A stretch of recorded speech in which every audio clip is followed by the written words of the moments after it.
Om Shanti, Om Shanti. Would the driver of PDS 4799, would you please kindly attend to your vehicle? Your vehicle is blocking.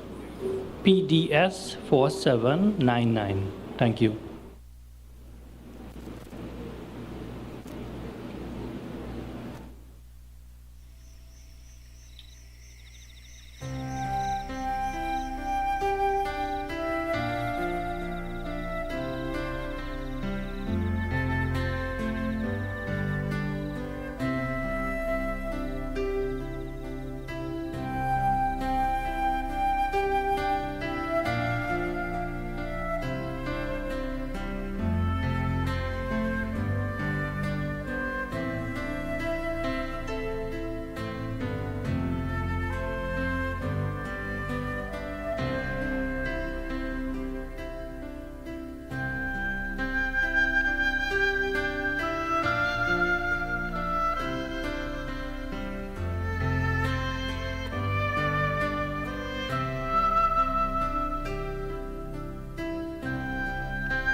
A pleasant good evening, my dear divine brothers and sisters, those who have made the time to gather here this evening, to those who could not make it this evening.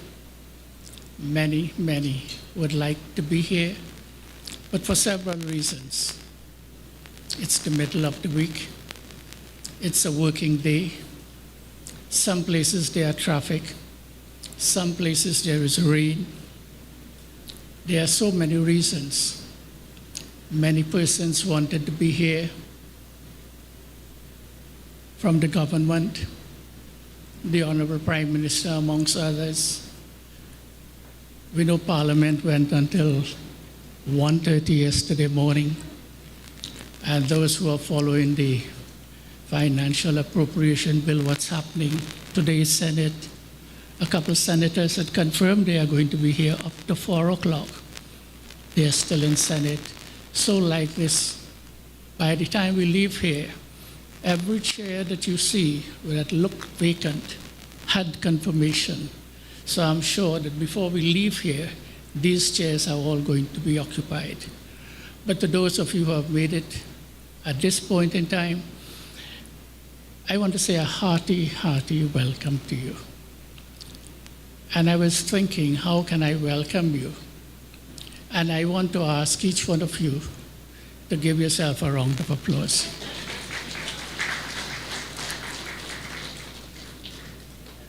By the time this program concludes this evening, it will be night. And for me as well, when I receive an invitation and I have to return in the night, I decline. Because I myself, for several reasons, unless it has to be really important, that I will go out when I have to return at night. So this is why I thought it's important that I ask each one of you to congratulate yourself, to give yourself a round of applause for the effort that you have made to be here this evening. And you are here because our friendship that have started a journey of many years. When I first came in contact with this organization, the picture that you see behind me, Daddy Prakash Muni, the jewel of light, and according to Her Excellency, the former First Lady, Zaleha Hassan Ali, who have said it, you have been touched by the light. And that light for which I have been touched by continue to inspire me until today as we celebrate our 50th anniversary as the longest serving person in the Brahma Kumaris in the Caribbean, who from the day that I have started, regardless of the challenges or tests or obstacles, continue to be here. And that I pat my own shoulder because I feel proud of that. There are 2 words I want to share with you this evening. And these 2 words, I'm sure every one of us aspire to experience in our lives. And these 2 words are, one is love, and the other is peace. Peace and love. Love means to accept. And if you say, I love you, then I will accept you as you are. There are no conditions to that. And the second one is peace. Peace means trust. If we trust each other in the world today, there will be no conflict. This is my interpretation. You can think about it. So peace and love I keep as a foundation that help to give me that energy, that power to drive me forward, irrespective of the situation, the condition. I maintain this determination. On your invitation, you would have seen Sister Hemlata and Brother Harry have invited you to this evening's function. Sister Hemlata came to Trinidad May of 1979. I never forget that evening when she came. She was at the airport. She was in transit. In those days, you had a lot of challenges and difficulties at immigration. However, she's here today. As I always joke, she's still in transit, because at that time when she came, she got an in-transit visa, although she is now a resident here. She too have really faced the challenges of this country, of the Caribbean, and is still with us today. We don't walk the same way that we were 50 years ago, certainly not. And for that, I make one simple excuse, and that is, in the world today, all 5 elements are in a state of imbalance. And because the elements are in a state of imbalance, and this body is made up of the 5 elements, how then can I have a body in equilibrium? And this is why I don't like to use the word Kurmaris, which feels like a punishment. But because of the world's condition, where the elements itself is in a tamo or impure state or in an imbalanced state, hence we too, most of us, are experiencing one issue or the other as it relates to the imbalances and the 5 elements in this costume. I invite Sister Hemlata to welcome you all and to bring opening greetings this evening. Sister Hemlata.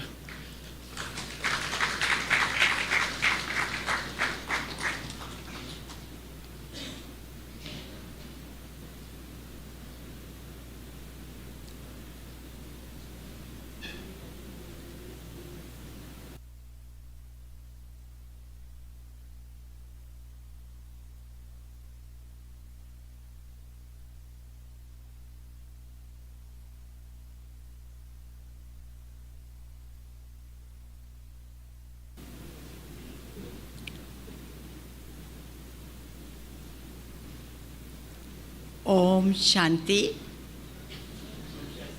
Greeting of peace and divine love to each and every one of you. It is my great pleasure today to welcome you as well as our Didi, Jayanti, who has come all the way from India, London, New York, and here. So you can imagine how much traveling she must have done, at least half of the world she came. And we had when I came in contact with this knowledge in 1968, which is about 58 years ago, I was impressed by 2 beings in the institution, 2 sisters, we can say. That time I was studying medical, and I was trying to go to some foreign country, either London or America, to do the further study. And when I see Didi Jayanti, that time we used to call her Sister Jayanti, when I see her and I see Sister Mohini, these are the 2 personalities impress me, and I say I had to work with these 2 personalities, and I did get the opportunity to work with Sister Mohini for 3 years continuously with her in her companionship, and now she is the administrative head of the organization. You may see the picture in the thing. And the second one was Sister Jayanti. I say I had to work in London or in America, but I came to Caribbean because of the spiritual thing. Sister Jayanti or Didi Jayanti now, we don't have dadis, we have didis now. So she came here in Caribbean 1975 end, because one person who wanted to invite her, he wanted to mark the woman decade. You know, that year 75 was that. So he wanted him to come, although it was a Christmas time, it was not much response, but she came that time, and she covered the 4 countries. One is Guyana, Trinidad, Barbados, and Suriname. And after that, covering the 4 countries with another sister, now question comes in the mind what to do, because she could not stay here. So in order to maintain and continuity of the service in Caribbean, I was invited to come here as a little girl with the 94 pounds of weight. You can imagine that. And nobody recognized me as a sister anyway, that time. And then we also had the highest sister, Sister Mohini was here, and both of us worked together from 1976. And we left, both of us left in 1976 from Guyana. She went to America and I came to Trinidad, 79. So we can say that we have great pleasure here that one who started a service in Caribbean put the first foot in of course, Trinidad. You cannot go to Guyana without stopping in Trinidad anyway, because that time their transit was Trinidad anyway. So first time she attended here, and then she came back, and she did the service, so much nice service. She can give the experience, I think, whole 1 hour or 2 hours, before she came, how she had get the vision of the families here who came in contact with her. So we are very happy. Guyana and Trinidad both are celebrating the 50 years at this present time. We'll have another sister coming. We will going to celebrate in Suriname and Barbados also later on. From there, we have centered in at least 16 countries. We have the spot and the centers. So I don't want to count the name of those because time will going to go. So we have the great pleasure of inviting her to mark those occasion of 50th anniversary as she started the service in Caribbean in 1976, 75 end and 76 beginning, where service actually started. And since then we are here. I came in 1976 March, and she left in March, about 5 or hand over to us, Sister Mohini and us, and she went. So we were about 4 sisters together at one point, and 2 left and 2 joined, and continued. So time to time, Didi Jayanti, Dadi Janki, Dadi Prakashmani, Dadi Ratan Mohini and Dadi Guljar, all these people have come here. I think most of the senior people and senior brother visited Trinidad and Guyana, 2 countries, and then other countries according to the need and according to the facilities, they went to other countries. So once again, it's a great pleasure to see you all and see her here. Om Shanti to everyone. Thank you very much.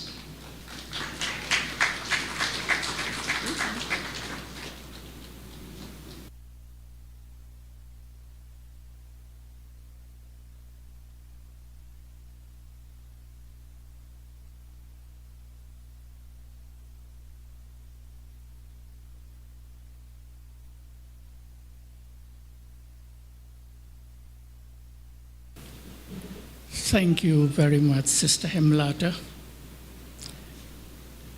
When Sister Hemlata came to Trinidad in 1979, one of the persons who most religious people will visit when they come to Trinidad will be the late Mr. Bishram Gopi. How many of you here know Mr. Bishram Gopi? The founder of NCIC, the National Council of Indian Culture. I became a good friend with Mr. Bishram Gopi. I later became his driver when he had to go to places. And today we have seen from that seed that was sown through Bishram Gopi, we have the National Council of Indian Culture, where the largest Diwali program and other activities outside India are held. I was very, very proud to be connected with him. So when Sister Hemlata came in 1979, that was one of the first places she visited. And he played a very important role with the Brahma Kumaris Raja Yoga Center. When she came in 1979, by then Sister Mira, who was here from 1977 to 1978, where classes were conducted on Princess Margaret Street at the residence of Pandit Siv Sankar Siv Narayan. And in the north was at Supreme Plaza in Tunapuda. This evening, we have one of those persons from Supreme Plaza from the year 1976. She boasts as being the driver for Sister Jayanti in the early days. And when she was not available, it was Brother Gajraj. And so I want to give Sister Pearlie just a few brief moments to tell us about your early days with the Brahma Kumaris and Sister Jayanti in particular. I'm going to limit the time, so just a few brief remarks. Kindly come to the podium. At that time, the Mosai family were part of the Sanatan Dharma Mahasabha. It was the Sanatan Dharma Mahasabha who first invited the Brahma Kumaris. And we remember your mom, your dad, in an open house, auntie. So today we have Pearlie with us to share a few brief words of the early days.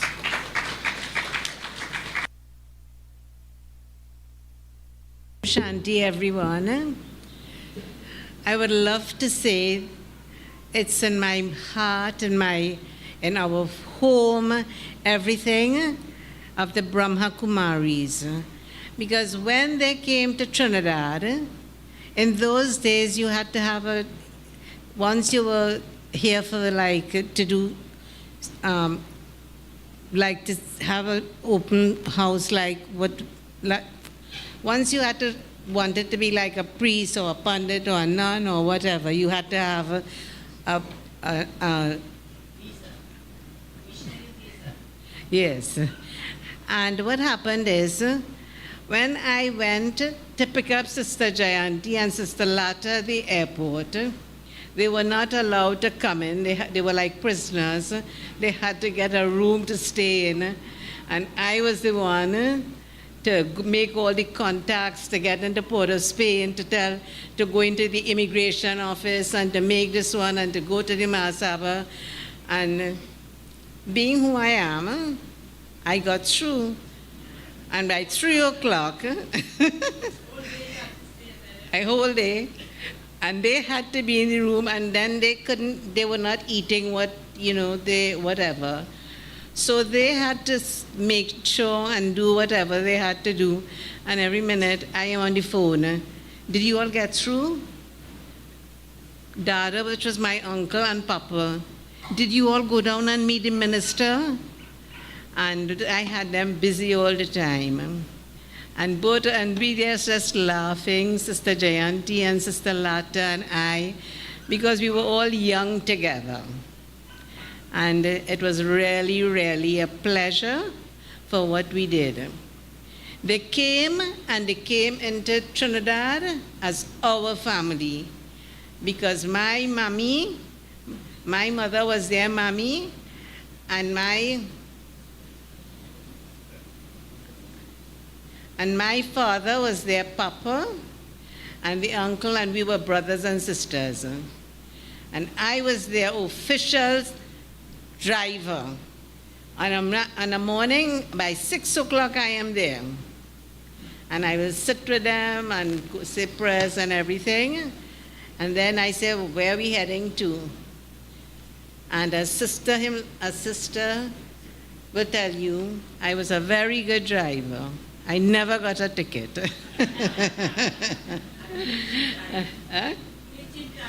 And reaching in time.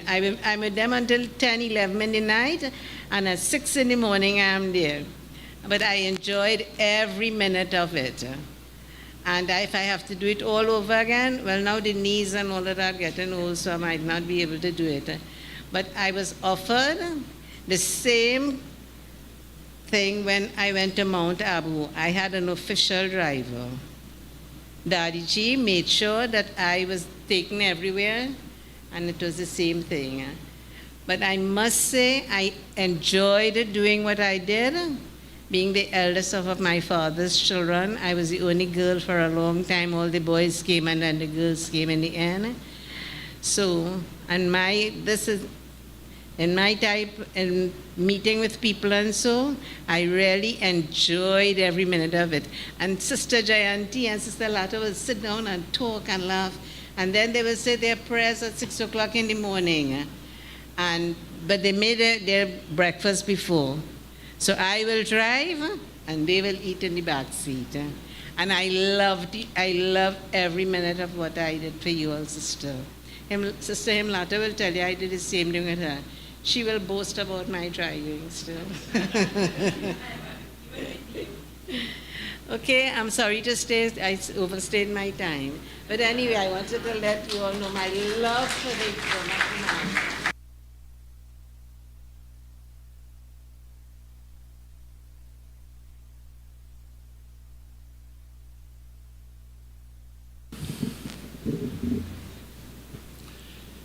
Memories go very, very deep, as well as very long.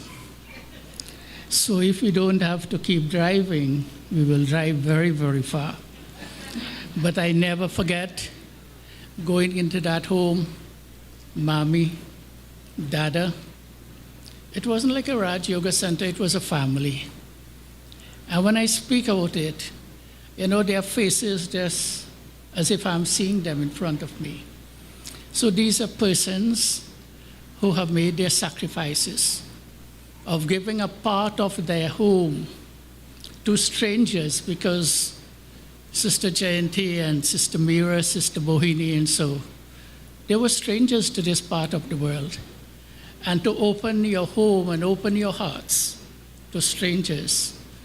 So today I want to say thank you very much. 1976, we were not very, very big at that time. But today, we have grown very, very large, recognized around the world. Just after 4 this afternoon, I received a WhatsApp message. I am in line in Senate waiting to speak. I am very sorry.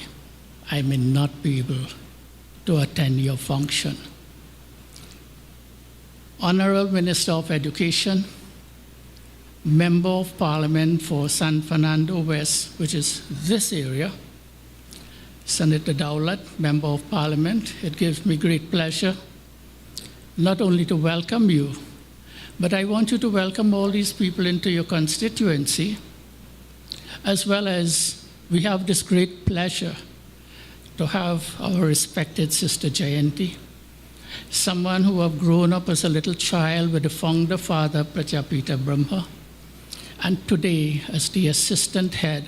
Sometimes I feel to say it's the head because Sister Mohini is there, but Sister Jayanti is the one who is really doing, because of the health reasons also of Sister Mohini. So Dr. Dowlett, I welcome you to bring your remarks and greetings, please.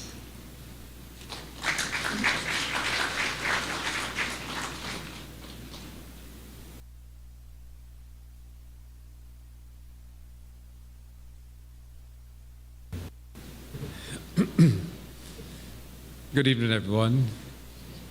I'm very happy to be here as I recognize so many of our dignitaries, Sister Himlata, Brother Hari Prasad Maharaj, members of the Brahma Kumaris Raja Yoga Center of Trinidad and Tobago. I extend a special and respectful welcome to Brahma Kumari Didi Jayanti Kirpalani, whose life work has carried the language of peace, spiritual discipline, and human dignity across continents. And so, as I recognize all the other dignitaries here this afternoon, I welcome all of you to San Fernando and especially San Fernando West, as the Member of Parliament. A Golden Jubilee is a rare threshold. It invites us to look backwards with gratitude, to stand in the presence with humility, and to look forward with a clear sense of responsibility. 50 years in the life of an institution is not sustained by chance. It requires conviction when enthusiasm fades. It requires discipline when circumstances are difficult, and service when no applause is waiting.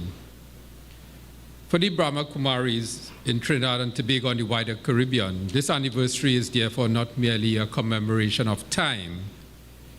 It is a recognition of quiet endurance, spiritual labor, and the patient shaping of lives.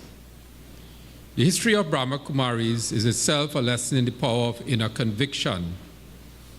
At a time when many societies gave women limited space in leadership, the Brahma Kumaris placed women at the center of spiritual responsibility. That example still speaks with force today. It reminds us that leadership is not the possession of the loudest voice. Sometimes we hear that in Parliament, former parliamentarians. It's not really the loudest voice or the strongest hand, but the calling of those who are prepared to serve with clarity, restraint, and moral courage.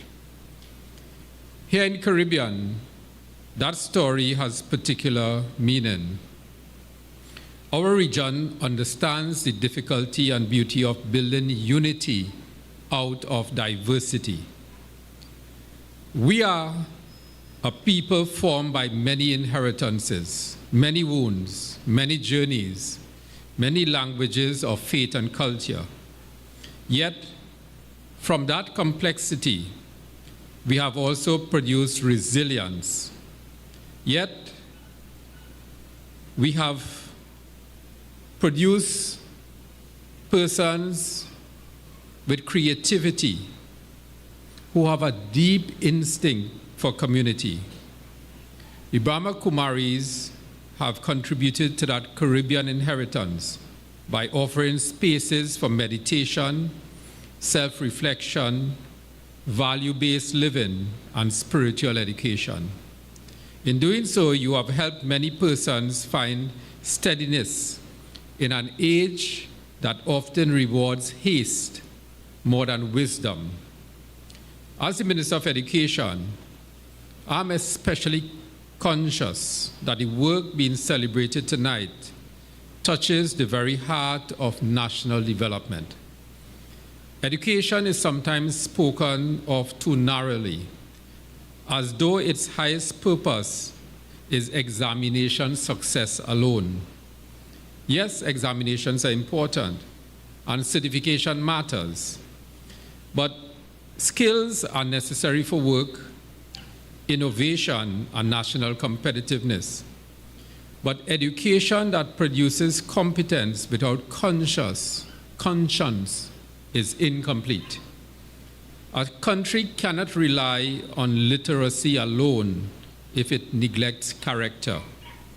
It cannot depend on intelligence alone if intelligence is separated from empathy, responsibility, and self-command. San Fernando is a fitting place for this celebration as I welcome all of you to the city.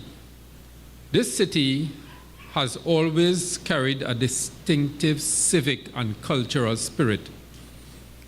It's a place of learning, enterprise, worship, family life, artistic expression, and national contribution. As Member of Parliament for San Fernando West, I'm proud that the Brahma Kumaris headquarters for the Caribbean stands here on Pointe-a-Pierre Road as part of our city's moral and spiritual landscape. Its presence tells us that development is not only measured by what rises in concrete and steel, but also by what deepens in the human heart. May this golden celebration, this golden jubilee, not be treated as a closing chapter, but as a new beginning. The next 50 years will require even greater clarity because the needs of society are becoming more complex. Our children will need moral confidence. Our families will need healing. Our communities will need trust. Our public institutions will need integrity. Our nation will need citizens who can combine knowledge with compassion, ambition with restraint, and progress with conscience. On behalf of the Ministry of Education, on behalf of the constituency of San Fernando West, on my own behalf, I thank the Brahma Kumaris for your contribution to the spiritual and civic life of our country and our region. And in closing, as I recognize my cabinet colleague, MP, and Member of Parliament, Mr. Devish Maharaj, and all the other distinguished ex-parliamentarians, the distinguished persons from Trinidad and Tobago and those who are visiting. My prayer is that this center continues to be a place where persons find stillness without withdrawal, strength without aggression, and hope without illusion. Congratulations on your Golden Jubilee. Om Shanti. Thank you very much.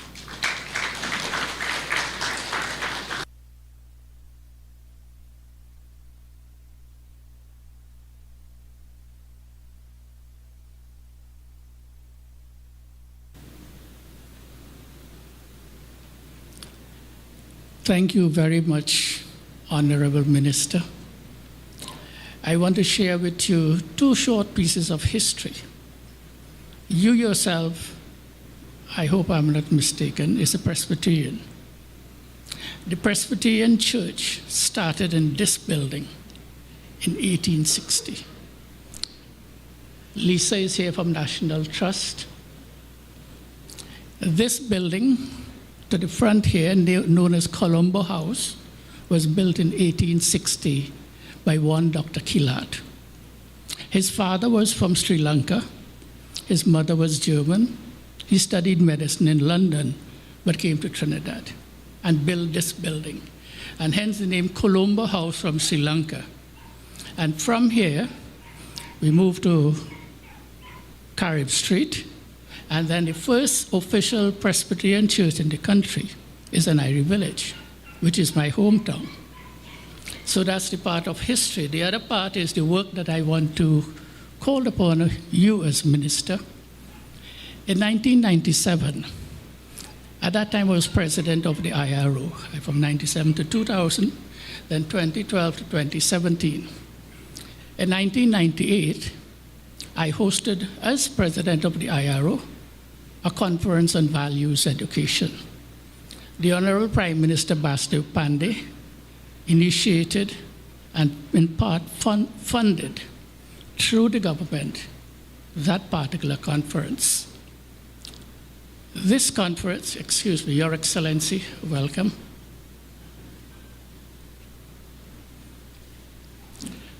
At this conference, we had one Dr. Saeed Ali Shah from Cambridge University and Professor, I can't remember his name, from Africa, Ghana. We have drawn up a curriculum on values education, after which we have started to train the principals in secondary schools, because the Brahma Kumaris have a very well organized book on values education. Earlier, before you came, I defined two words. Peace means trust. Love means to accept. My third definition is life without value have no values. Yesterday, we heard the British Prime Minister is saying, like Australia and New Zealand, that from next year, under the age of 16, children may not be able to have an account on TikTok and some of these social medias. But if only we can go back onto the shelves and those curriculum that are there, and I can assist you. And let us try to introduce this subject into the schools. Maybe it will help you and the country with the current state of crime that we are all experiencing.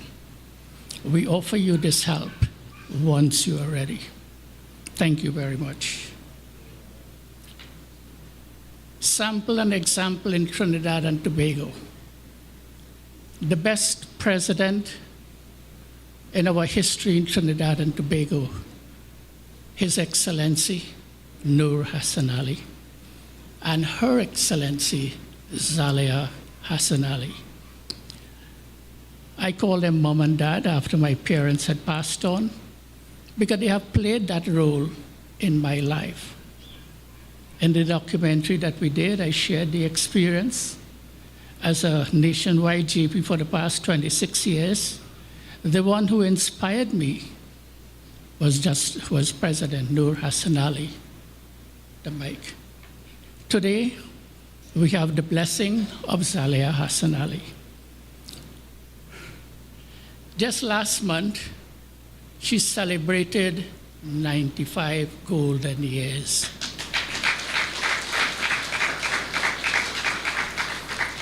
95, when she still lives alone, take care of herself, and going strong. I invite her to bring greetings. Zaleha has been here for the opening of this building on the 27th of the 11th, 88 with Daddy Janki. And from 1987, from the moment they become president, took office, we have worked hand in hand. When the president of India, Shankar Dayal Sharma, came to Trinidad, he made 2 visits. On one of his visits, when he was the guest of the president, Noor Hassan Ali and Zaleha Hassan Ali, because of our similarity in lifestyle, 1 meal per day was prepared by Sister Hemlata and myself for Shankar Dayal Sharma because of Mrs. Hassan Ali. What an opportunity that was given. We really love to have you here to share a few words, Your Excellency. Thank you very much, Brother Harry.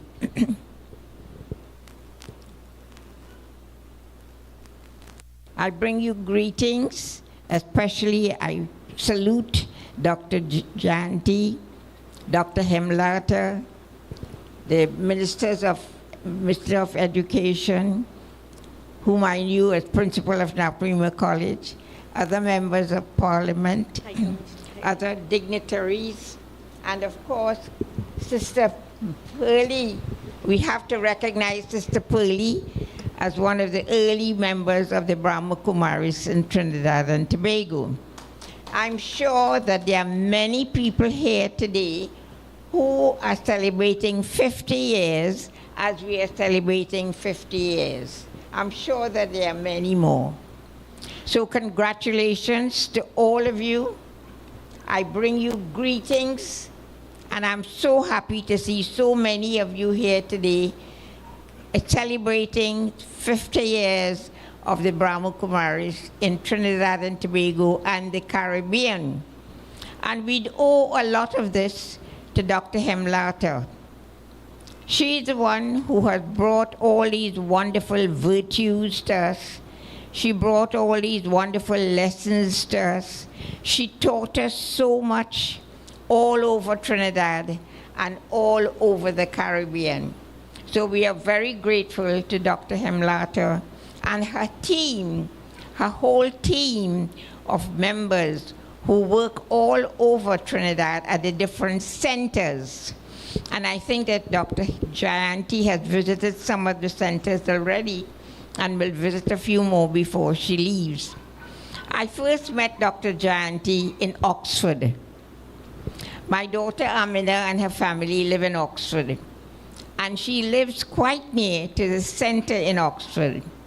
So we all visited her, And Dr. Jayanti insisted that I spend a little time at the center. At that time, Sister Janki was at the center. So I spent a week in Oxford, and I had such a wonderful time with Dr. Jayanti, with Dr. Janki, and with another gentleman who was there at the time, and so many of the others at Oxford. If you haven't been to the center at Oxford, you haven't been to a center. It is so lovely. I know a lot of you talk about Madhuban, but I still praise Oxford. It is the most beautiful place ever. And everybody who goes there enjoys it so much. So I want to thank you, Sister Jayanti, for all that you are doing, not only in Oxford and in London and in everywhere else, but for all that you're doing, not only for Trinidad, not only for Tobago, and not only visiting us because of our 50th anniversary, but I want to thank you for all that you're doing everywhere, and to bless you, and hope that you will continue to do this. But I congratulate all of you on the 50th anniversary of the Brahma Kurmaris in Trinidad and Tobago. And tomorrow there'll be a big celebration at Queen's Hall, and I'm sure a lot of you will be there as well. So my heartiest congratulations and greetings to all of you on your 50th anniversary, and may God bless you all. Om Shanti.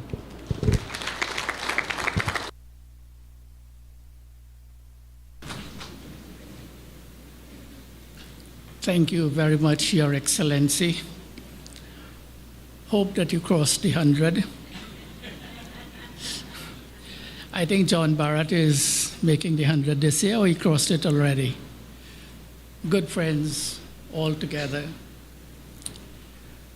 To celebrate 50 years and what to do and what to say, it's very difficult. If you use one picture and you leave out the other one may not be happy. I am sure that I have collected more than 500,000 pictures, more than that. Just a few of the history, as you will see it on the walls around. I selected just a few also in a very short documentary that Sister Payal have attempted to make. And therefore I ask you to sit back and enjoy for the next, I think it's about 14 minutes, as she tried to highlight a little bit of what has transpired between this past 50 years. So, attention on the screen, please.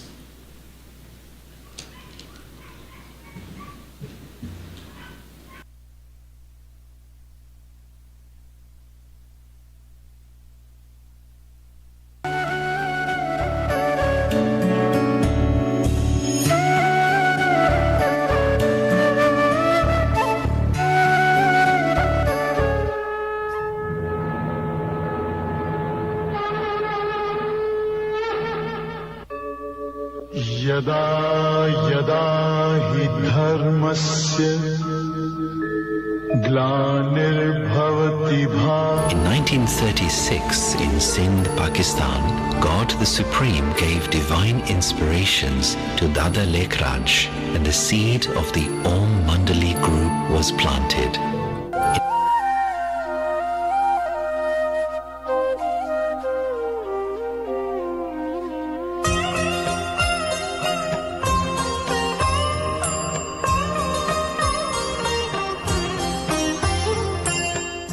India and Pakistan partition, in 1950, Om Mandali relocated to Mount Abu, Rajasthan.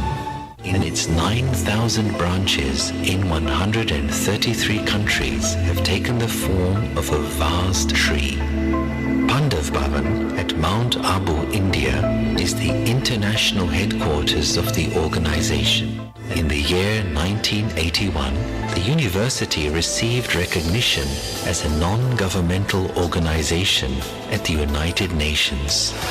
In 1986, the UN honored the Brahma Kumaris with 7 Peace Messenger Awards. for the spiritual empowerment of society, the knowledge of Raj Yoga is given without charge to everyone. Anyone can receive great benefit from this spiritual knowledge. To date, millions have stepped out of their limited belief systems with the elevated feeling of one world fashion. The Brahma Kumaris Raj Yoga Center of Trinidad and Tobago commemorates its 50th year of spiritual service, transforming lives and uplifting humanity. This isn't just an anniversary, it's a powerful reflection of a journey towards inner awakening and living by core values. This milestone stands as a testament to the remarkable individuals whose sacrifices have left a lasting impact on the history of Trinidad and Tobago. In 1976, the gentle waves of this spiritual message reached the shores of the Caribbean, touching the hearts of many in Guyana and Trinidad and Tobago through the first visit of Sister Lata and Sister Jayanti. Soon after, respected Mohini Didi, who now serve as a chief of the Brahma Kumaris, also journeyed to Guyana, accompanied by Sister Hemlata and Sister Meera. In 1977, Dadi Prakashmani, the administrative head of the Brahma Kumaris, blessed Trinidad and Tobago and the wider Caribbean with her spiritual presence. Accompanying her was senior brother Ramesh Nanalal Shah, and together they shared a message of human and spiritual values, of love, peace, purity, and spiritual awakening, further illuminating the path for countless souls throughout the region. Sister Meera, now in Malaysia, and Sister Hemlata, our regional director, were then given the responsibilities to carry on with the mission of the institution in the Caribbean. Sister Dr. Hemlata came to Trinidad in May 1979, replacing Sister Meera. She met with Mr. Bishram Gopi and the students at Princess Town, including Brother Harry. Then moved to St. James Street, San Fernando, with the help of Mr. Ram Kriplani. In 1979, Sister Hemlata lovingly led the first group of students to Mount Abu, where souls are deeply nourished by spiritual wisdom and experiences.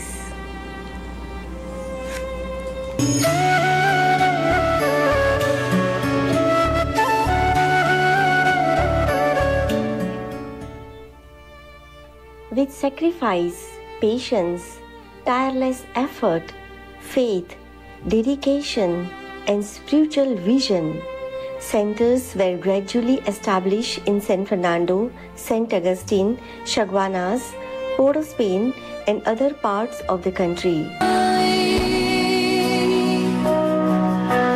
50 golden years of light, shining through the darkest night, in the Caribbean sky so bright. God's love, our guiding light. God's love.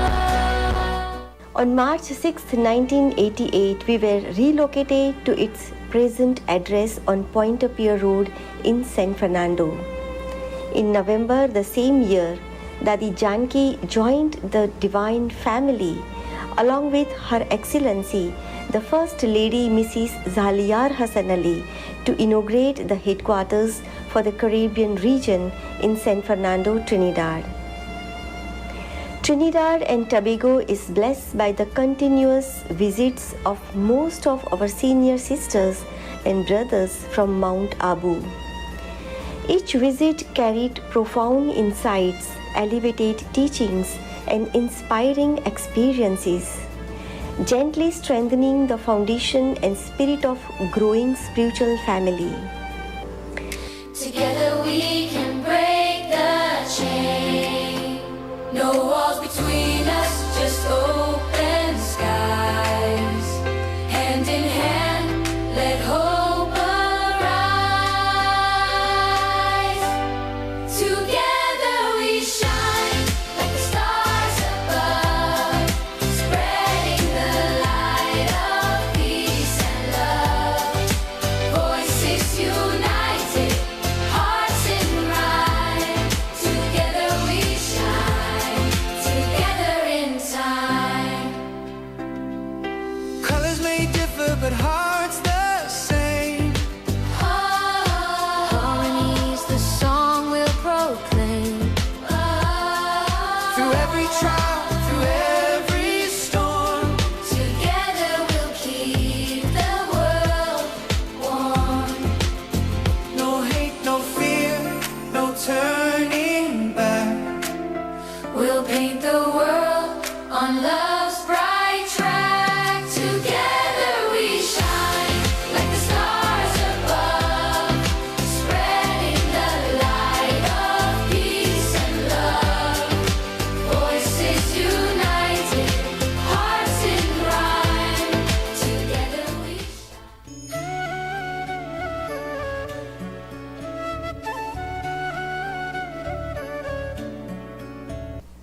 Trinidad had been instrumental in the training and nurturing of students and teachers within the Caribbean region and in particular Guyana. Over the decades, the Brahma Kumaris continued serving society through several initiatives. In 1986, we participated in one of the largest programs of the Brahma Kumaris known as the Million Minutes of Peace project. Trinidad was one amongst the 7 countries to have received the Peace Messenger Award from the United Nations. We were also instrumental in having the Global Cooperation for a Better World initiative being acknowledged by the United Nations in 1988 through our Ministry of Foreign Affairs. With the aim of sharing the peace and love of the Brahma Kumaris, special flyers were distributed to every post box in Trinidad and in Tobago, to the Power of Choice program under our youth initiatives.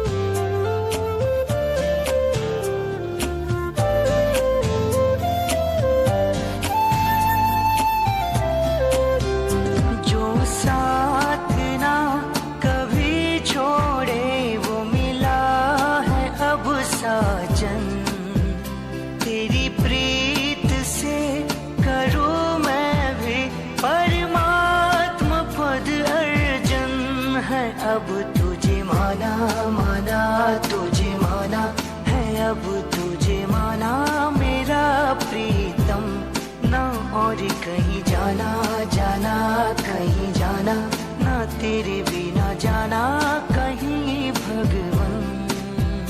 Sister Hemlata and Brother Harry would accompany all seniors to pay courtesy calls on dignitaries and share the news of our activities.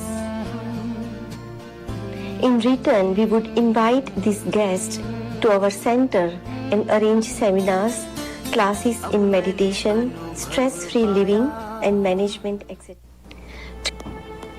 The National Council of Indian Culture of Trinidad, who promote Indian culture and help to establish Diwali Nagar, the largest Diwali celebration outside India. And we, the Brahma Kumaris, have participated since its inception in 1986 in the Center Point Mall to present. So too are the Yoga Day activity since its inception, hosted by the High Commissioner of India.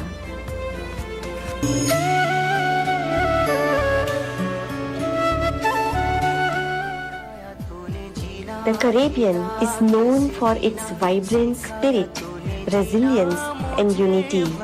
And through these 50 years, spirituality and culture beautifully merged together, from Trinidad and Tobago to Guyana, from Barbados to Suriname, from Antigua and Barbuda to Jamaica and the ABC Islands. Souls from every background came together as one spiritual family.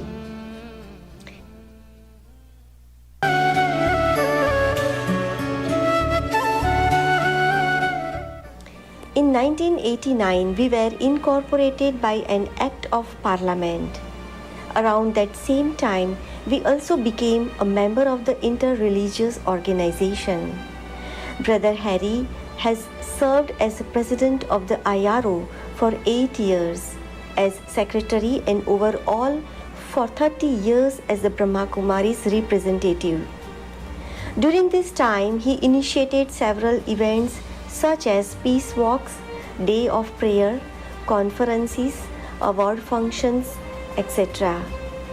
All as anti-crime measures as well as for the promotion of value education in schools and the nation. He was also an advisor for the social studies book currently used in secondary schools. As a representative of the Brahma Kumaris, Brother Harry was a speaker at the Parliament of World Religions in Salt Lake City in 2015 and also attended in Australia in 2009 and Chicago in 2014, as well as to Pope Francis at the Vatican, where he had personal meetings and consultation. He was also a special guest at European leaders at the Berlin Parliament for 4 days. Sister Hemlata was awarded a National Gold Medal for her contribution to the development of women in 2014. And Brother Harry received the Hummingbird Medal Gold.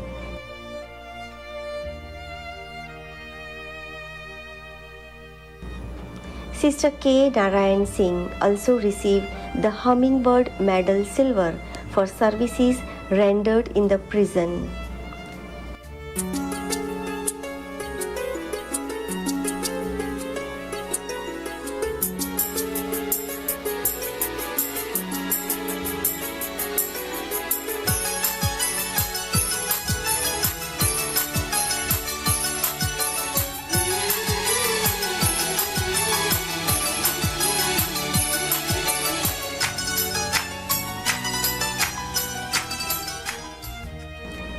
Brother Harry and Sister Hemlata were both honored in Madhuban, Mount Abu, in February 2026 for this year for their 50 years of dedication, as the organization is also celebrating its 90th year.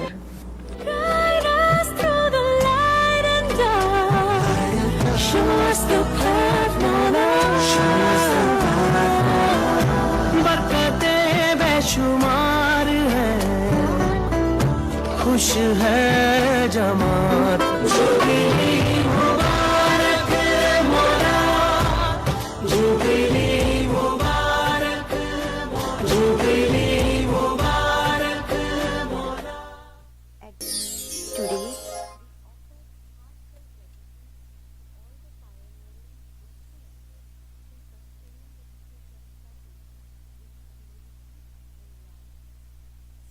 thanks to all who have supported us for the past 50 years.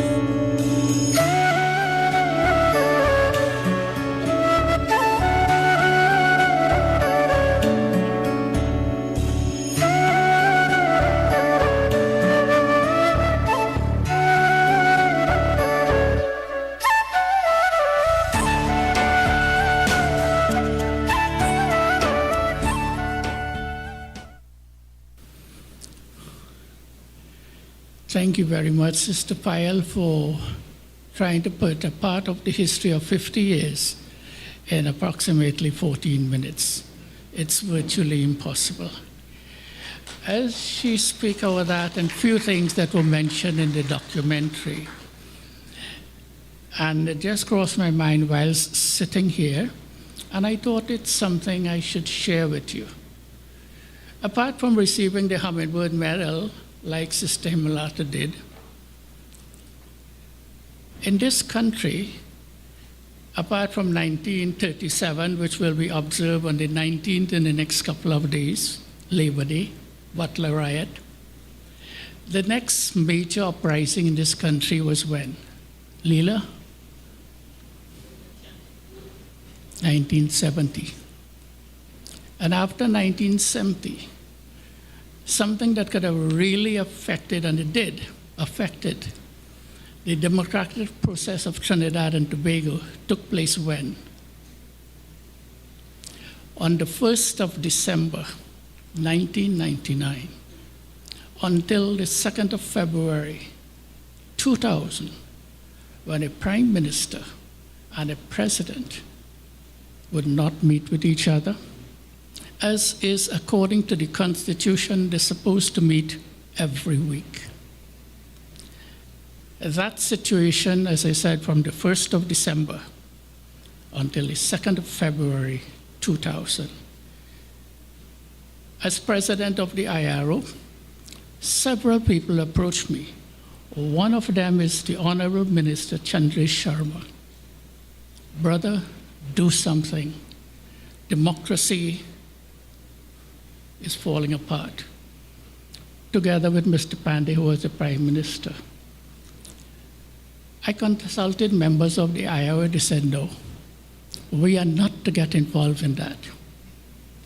I told Archbishop Pantin, who was one of my best friends in this country, I say, Archbishop, as religious people, we need to do something.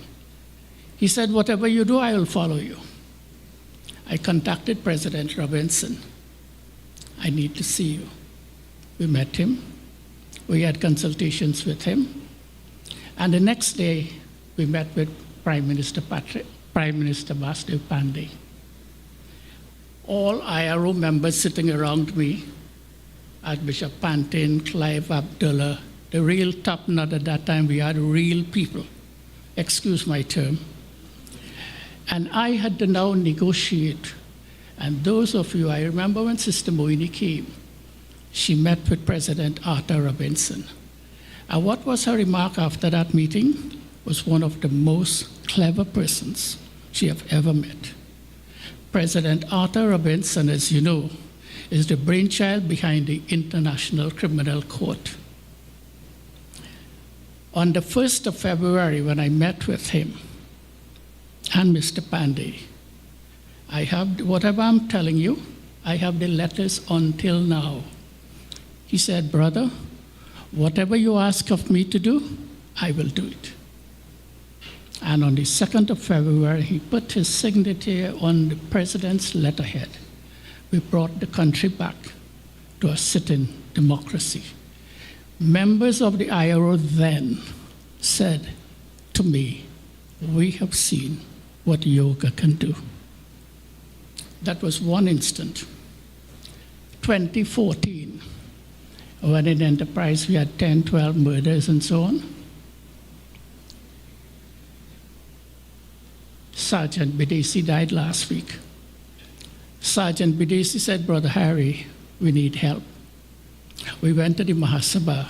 We want to use your Journeyman School to have a prayer meeting. He said, no way, you can't use my building. We decided to have a peace walk. Sister Hemlata, the Commissioner of Police, the regiment, so many of us were there. I have a letter in my possession from the Minister, the Commissioner of Police for 3 months. After that 3 months, we did not have one single murder. Honorable Demish, justice, right? And then the other one I will share, and I'll not conclude, I have more I will share with you. Remember when Mr. Kublal Singh was fasting in front of the Prime Minister's office for 48 days? Barbara Burke is sitting here. We said we need to put an end to this. The day we confronted Mr. Kublal Singh was the last day he was on the street, and he went home. Then President Kamuna called me. This man's still fasting at home. I said, don't worry. I went to his home and I asked him one question. Is this what I taught you on St. James Street? That was the end of his fast. Raj Yoga meditation through this instrument. The graces of problem after 1970. Raj Yoga meditation. Someone who could tell us about Raj Yoga more than many of us who are here, many Raj Yogis. When he became a medical doctor, his very first posting was in Mount Abu. And in Mount Abu, to be amongst the daddies, the jewels, the gems. In 1991, I asked Daddy Prakash Mani, in those days we didn't have WhatsApp, I wrote a letter. I want to come and spend some time in Mount Abu. The answer was no. When you come, we will see. And when I went to Mount Abu, and she said to me, you are the ambassador who write every month letters to Mount Abu. You see how long you went. I spent 5 months in Mount Abu. When I left Mount Abu on the 10th of May 1991, Daddy Janki said to me, no more work for you. Leave your work and now you have to be full-time. I told you the meaning of love to follow. On 28th of May 1991, I gave the Ministry of Health my resignation letter and had surrendered my life fully, wholly, and solely, without a doubt and regret, to this distinguished organization. The person who I'm referring to, who can tell us so much about the Brahma Kumaris, someone who I have grown, I will say, as a friend. Yep, right. Very distinguished gentleman who have worked very, very tirelessly in this country, who have been privileged to host the Prime Minister, who recently hosted the Foreign Affairs Minister, and very soon we are going to miss you. But I must say that we have cherished the time that you were here. And let's put our hands together for the High Commissioner of India to Trinidad and Tobago, Dr. Pradeep Singh Raj Purohit. Thanks.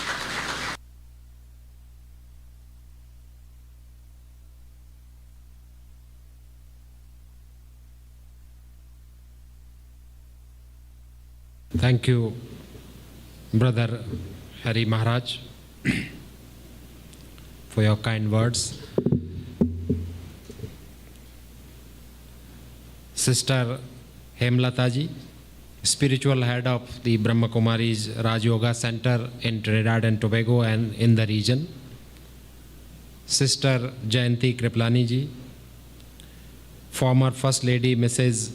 Zaliar Hassan Ali, Honorable Minister of Justice Sri Devesh Maharaj, Honorable Dr. Michael Daulat, Minister of Education, Mr. Prakash Ramdhar, I see Swami Brahmaswarupanand ji, Mr. Ken Butcher, former Minister, Brother Hari Maharaj, esteemed devotees and followers of the Raj Yoga Center, ladies and gentlemen, Namaste, Sitaram, Om Shanti. Brother Hari has already mentioned about my connection to Mount Abu. It is a coincidence, it is my good fortune. When we were young, my hometown is very close to Mount Abu. And we have seen the sisters in all these white clouded cloths all along since my childhood days.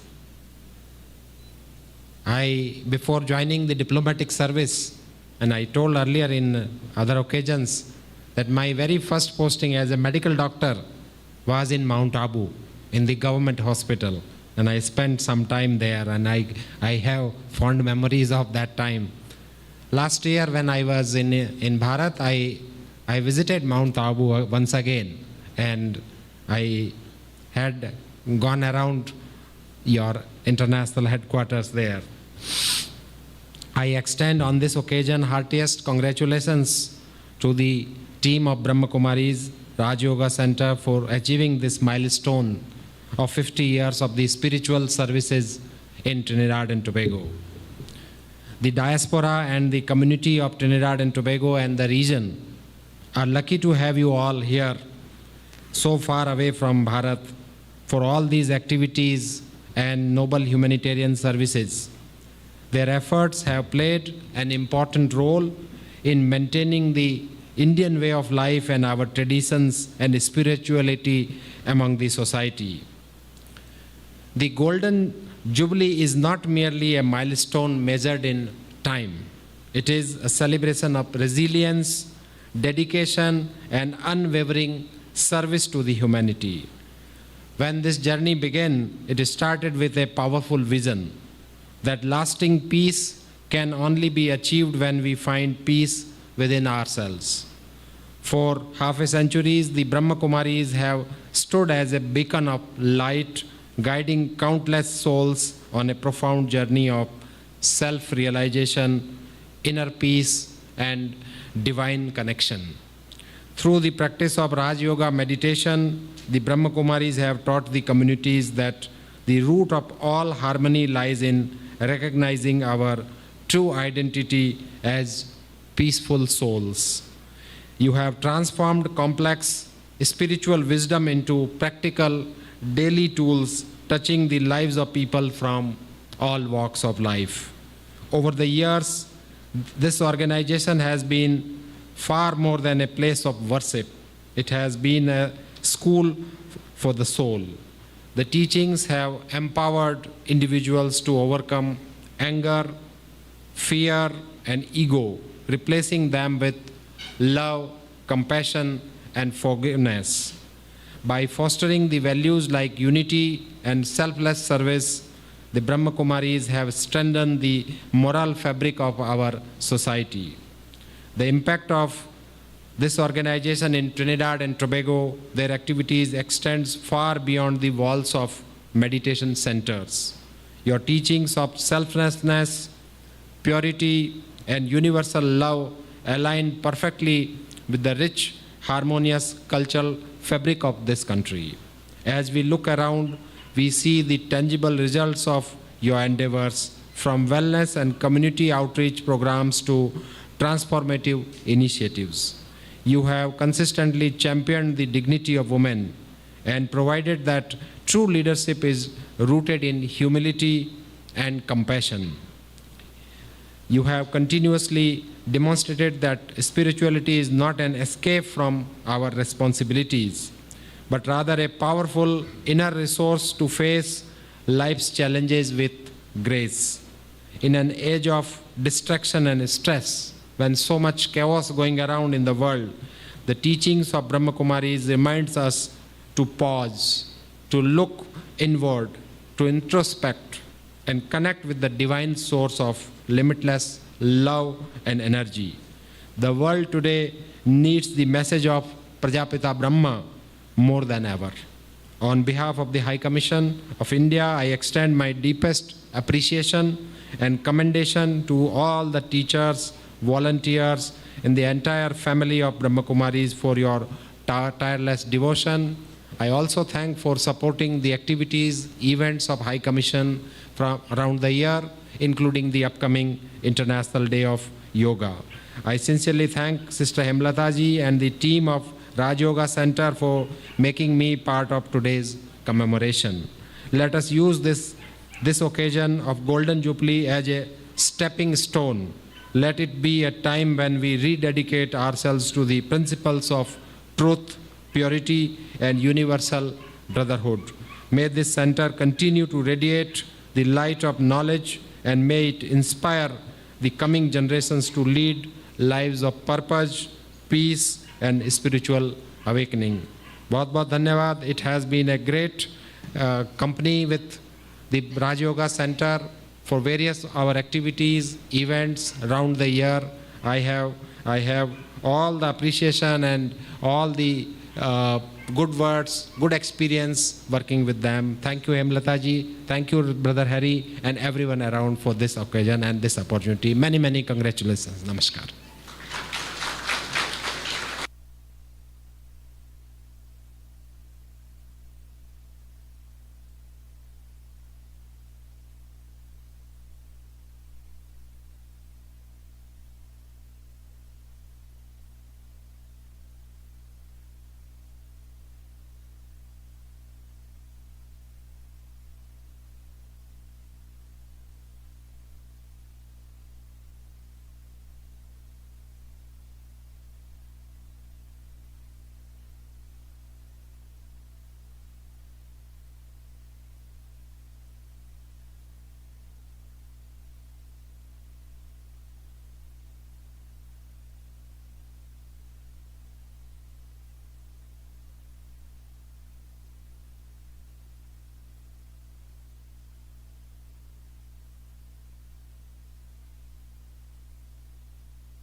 Thank you very much, Your Excellency.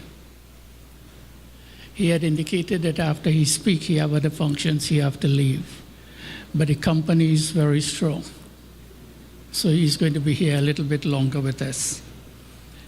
We have spoken about the affiliation of this organization with many organizations. Though our organization stands very strong from the headquarters in Mount Abu to throughout the world.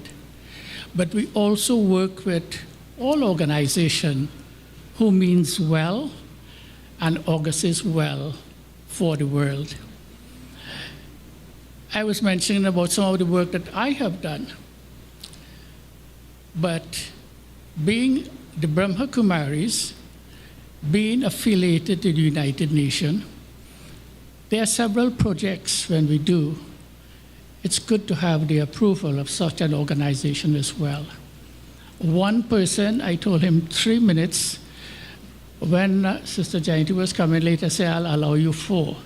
But I got back to 3 to tell us what you have done. Former Minister of Government under the NAR government, Ken Butcher, will share with us 3 minutes maximum of what you have done on behalf of the Brahma Kumaris.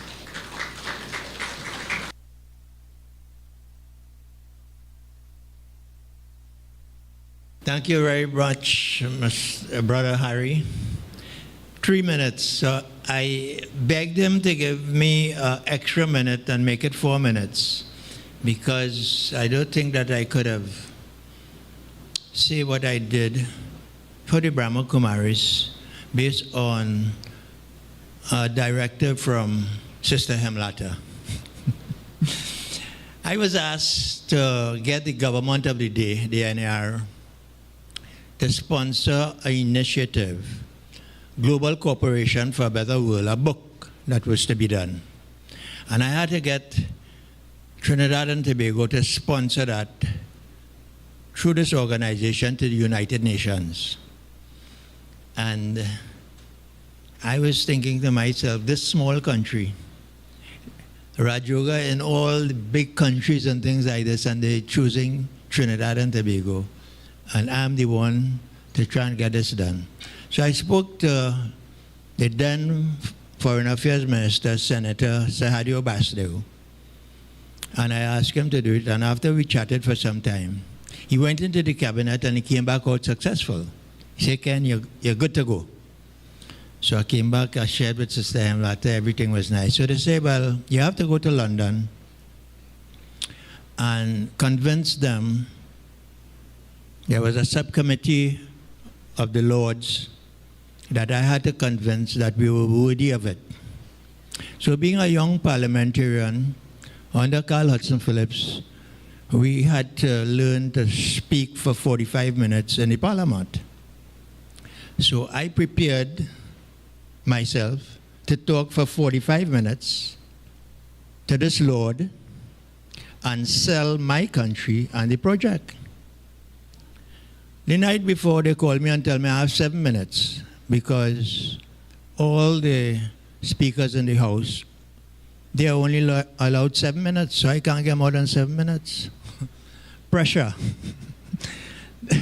To convert 45 minutes into 7 minutes to sell this project, it's whole night, you know. Anyway, I went. I did what I had to do, and we were successful. And then coming out of that, we awarded a Peace Messenger Initiative from the United Nations, the Brahma Kumaris. So that was my contribution. So when Brother Harry told me about 3 minutes, I know that I did 45 minutes in the 7. So all I was asking him for 1 minute was just a little grace. I was just, you know. What was surprising, however, is that when I came here this evening, I didn't know I had to speak. So as parliamentarians, we know, former parliamentarian Sharma, we know that we have to be prepared all the time. So I was only making as if when Brother Harry told me that I had 3 minutes. So I want to thank the Minister of Education as well for welcoming us into your constituency. We are happy for that. And I wanted to share that with you. I was very happy that you welcome us. And one thing I want to leave with us, because the country is in so much of turmoil, is that very early in my Raj Yoga, I'm 39 years involved in Raj Yoga, okay?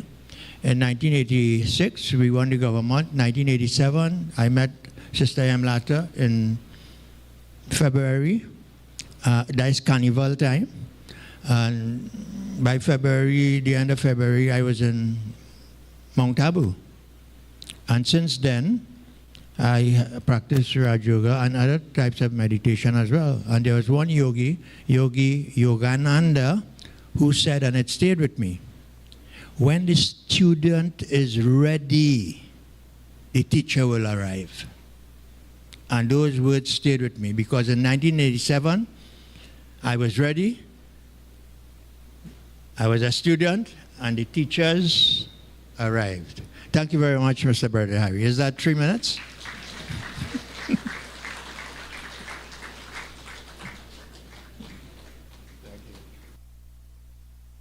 If he was driving on the highway, his speed limit charge would have been very high, isn't that so? We're going back when Sister Hemlata came to this country. Minister Devish Maharaj, Minister of Legal. I'm in your ministry as a GP, right? But I want to share an experience with you and all of you. We all are talking about crime in this country. When we spoke about planning this program, I went to Princestown, where Sister Hemlata spent 3 months in 1979 in a haunted house. So I went on the road with my car and to go into the history of this, where we started. I took a picture of a building. The next day I was in my garden, I get a phone call, because my phone is always in my pocket. It was a police calling. They know the car number, the name of the person, my phone number, and everything. You were filming a house in Cragnish yesterday. I said, yes. And I'm giving an example. If the police want to fight crime, there is no obstacle to do it. In less than 24 hours, just see my car number to know who I am, my phone number, where I was, when I was. I say, I'm not going to put your house in my documentary any longer. But this is an example. If the police want to fight crime, how easy they can do it. Isn't that so? I want to share something else. When Sister Hemlata came, you don't stop me.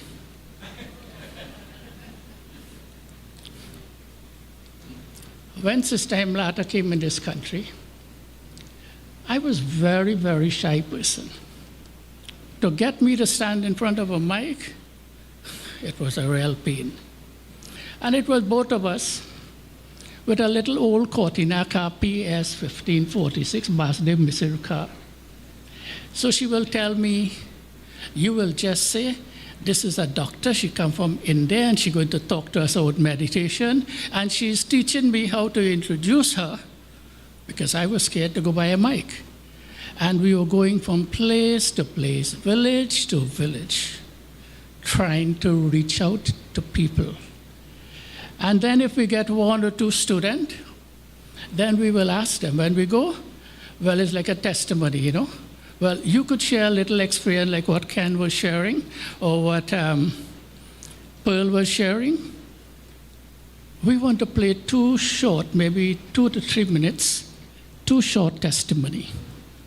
One is former Prime Minister Basdev Pandey, and two, the late, well, both are late, Vindra Naipal, and my encounter with her in Mount Abu, India.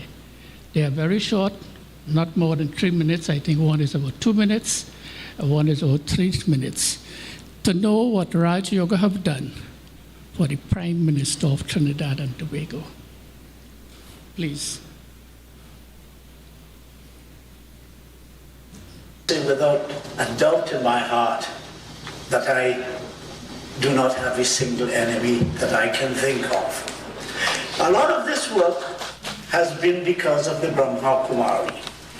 When Sister Hemlata came here in the early days, she went to a place called St. Julian where I was born, and she met a man by the name of Manik Bisoon. Sister, you remember him, don't you? And Manik Bisoon became a convert and introduced me to him. And through this organization, I have gained enough and sufficient. I need more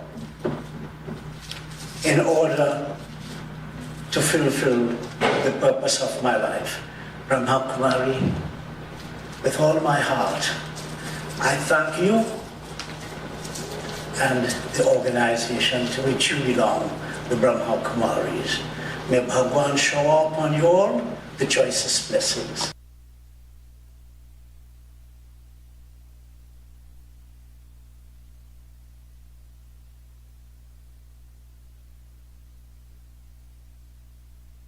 I just want to say, when someone is alive, it's good to spend time to appreciate what they did or what they do.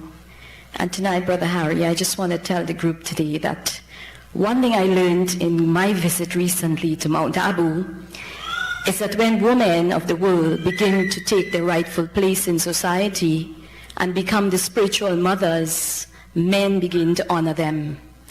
And I saw men honor women. The 3 daddies that you see up here, who have been leaders of the world. And Brother Harry took care of me. I almost felt like a little baby on my trip to India.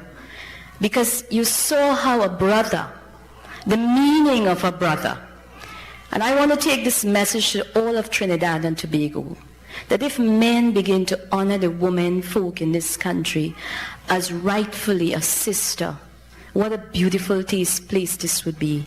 And Brother Harry, thank you for taking care of me so well, making me sit in Mount Abu and honoring every leaf in that place, understanding the language of the soul, the silence. When people like this walk our earth, it is only necessary for us and important that we recognize a wonderful soul like Brother Harry. And today, I wish you, even as the Raj Yoga teaching said, we are going into the golden age. I know that we're entering our golden age.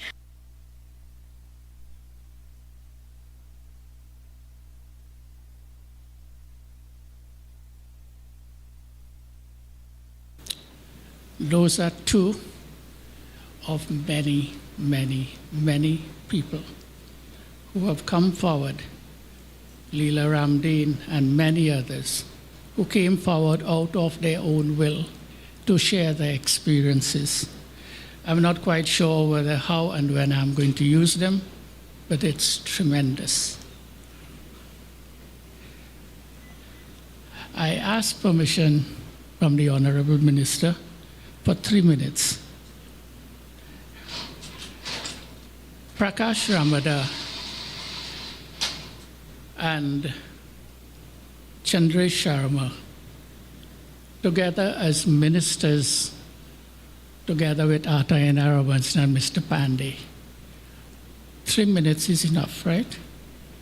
A brief remark, right? No, please. Long-standing stalwarts who have always been there as well with us, with the Brahma Kumaris. Prak, I invite you briefly, followed by Chandresh.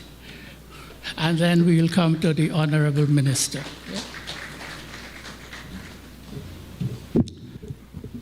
Om Shanti. Serenity without withdrawal. Minister of Education. You didn't obtain the honorable title by winning an election. You brought honor into our parliament, and to have heard you this evening, I feel extremely privileged. To my dear friend and colleague of over 35 years, Devish Maharaj, Member of Parliament, a good and noble soul. Sister Hemlata, let me just tell you, thank you. There have been many times in difficulties when you didn't even know you invited me in moments like those, and I visited with you and your sisters at St. John's Road. Sister Jayanti, welcome home. You are very special to me in many ways, not just because 50 years ago you started something, but you have put into this world, into Trinidad and Tobago, a kindness and a gentleness in all these young frames that now have aged 50 years on. But it is not the number that matters, but the quality of your service. Thank you. Trinidad and Tobago and this world will be eternally grateful for all those from Brahma Kumari. I received an invitation a month ago, and the memory in my phone, I had to put the 24-hour thing, because yesterday Brother Harry called me and said, "You're coming." I said, "To what?" He reminded me. I said, "But I didn't receive an invitation." I had 3 things I had to put aside. It seemed like an inconvenience, but oh God, thank you for that invitation. It is spiritual, it is personal, it is seriously emotional for me. I look into this room, I see friends I've known for almost all of my life. I see friends I'm yet to meet. But what I do know, we have one thing in common. We are people who intend to do good and be good. Barbara Burke, is that you? No way. The ages you have avoided the ages like so. My sister, who have spoken so beautifully over these years, trying to bring peace and harmony into this nation. There are so many good souls. My elder brother in our cabinet, Chandresh Sharma, he literally used to buff me, tell me what to do, what not to do, until I realized, yes, I've learned from you.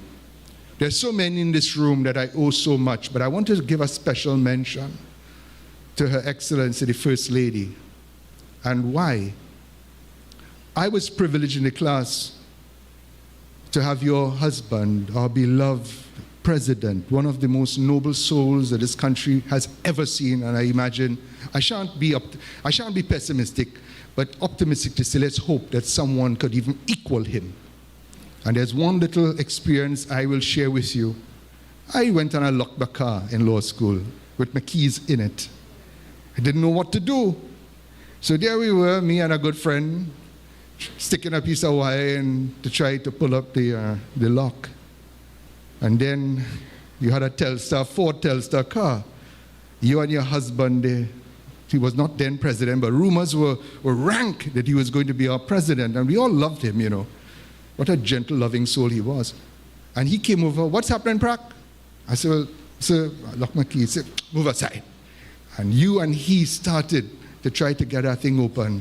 It started to rain. You went to the car, got a big umbrella, and me and my friend went in the cafeteria and sheltered whilst you opened my car.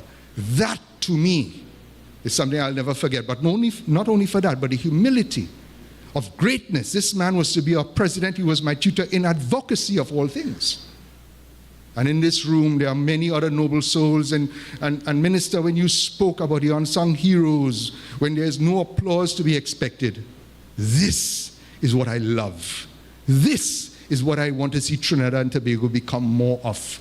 Not the loud noises, but the silent service of love that you give. Mr. Butcher, from the NER, really? What a government it was of dignified men and women who knew full well that the country in its darkest day needed the brightest lights, and you came. This government, I want to tell you, I give it my full support. It has come in very dark moments, and there are difficult things that need to be changed. And no change is easy. If they say, as you know, if you want omelette, you got to break eggs. Let them break. This country needs strength. First of all, we need to restore law and order, and out of that will become peace. But in this room and many others, Brother Harry, as you said, who could not be here today, I assure you, this is but only a sample of the goodness of this nation. And when we show ourselves as we have in our past work and in our present work, and what we intend to do individually, then we shall know equally that the good in this world far, far outnumbers the bad. And when the good start seeing that, they will be strengthened. So congratulations. I know, as you told me, there will be no other 50th anniversary. That was very powerful to get me to be here. It was a gift you gave. It was a recharging for my batteries. And I am invigorated to be in your presence. And I'm grateful eternally to each and every one of you. Thank you.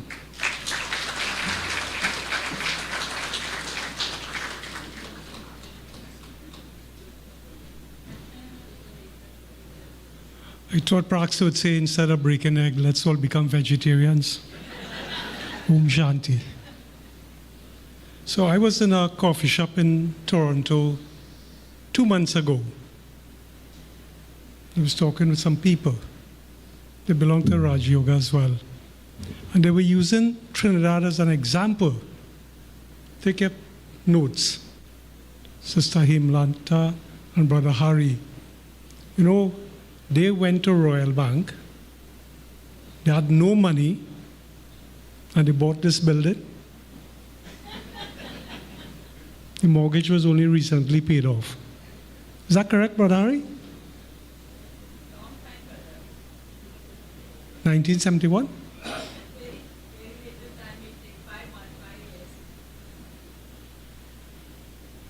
All of us who have MBAs, we wasting it, huh?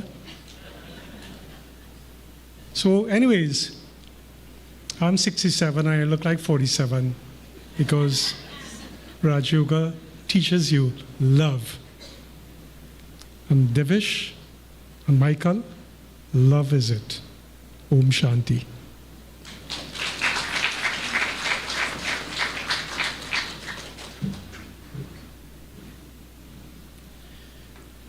Thank you. As I was speaking to the Honorable Minister, when you look at your social studies book that is currently used in the secondary schools, and you look on the front page, there are 2 advisors. One of them is Hari Prasad Maharaj, printed by Macmillans in the UK. So I commit, you ready for values education in the schools? We're ready to help the government.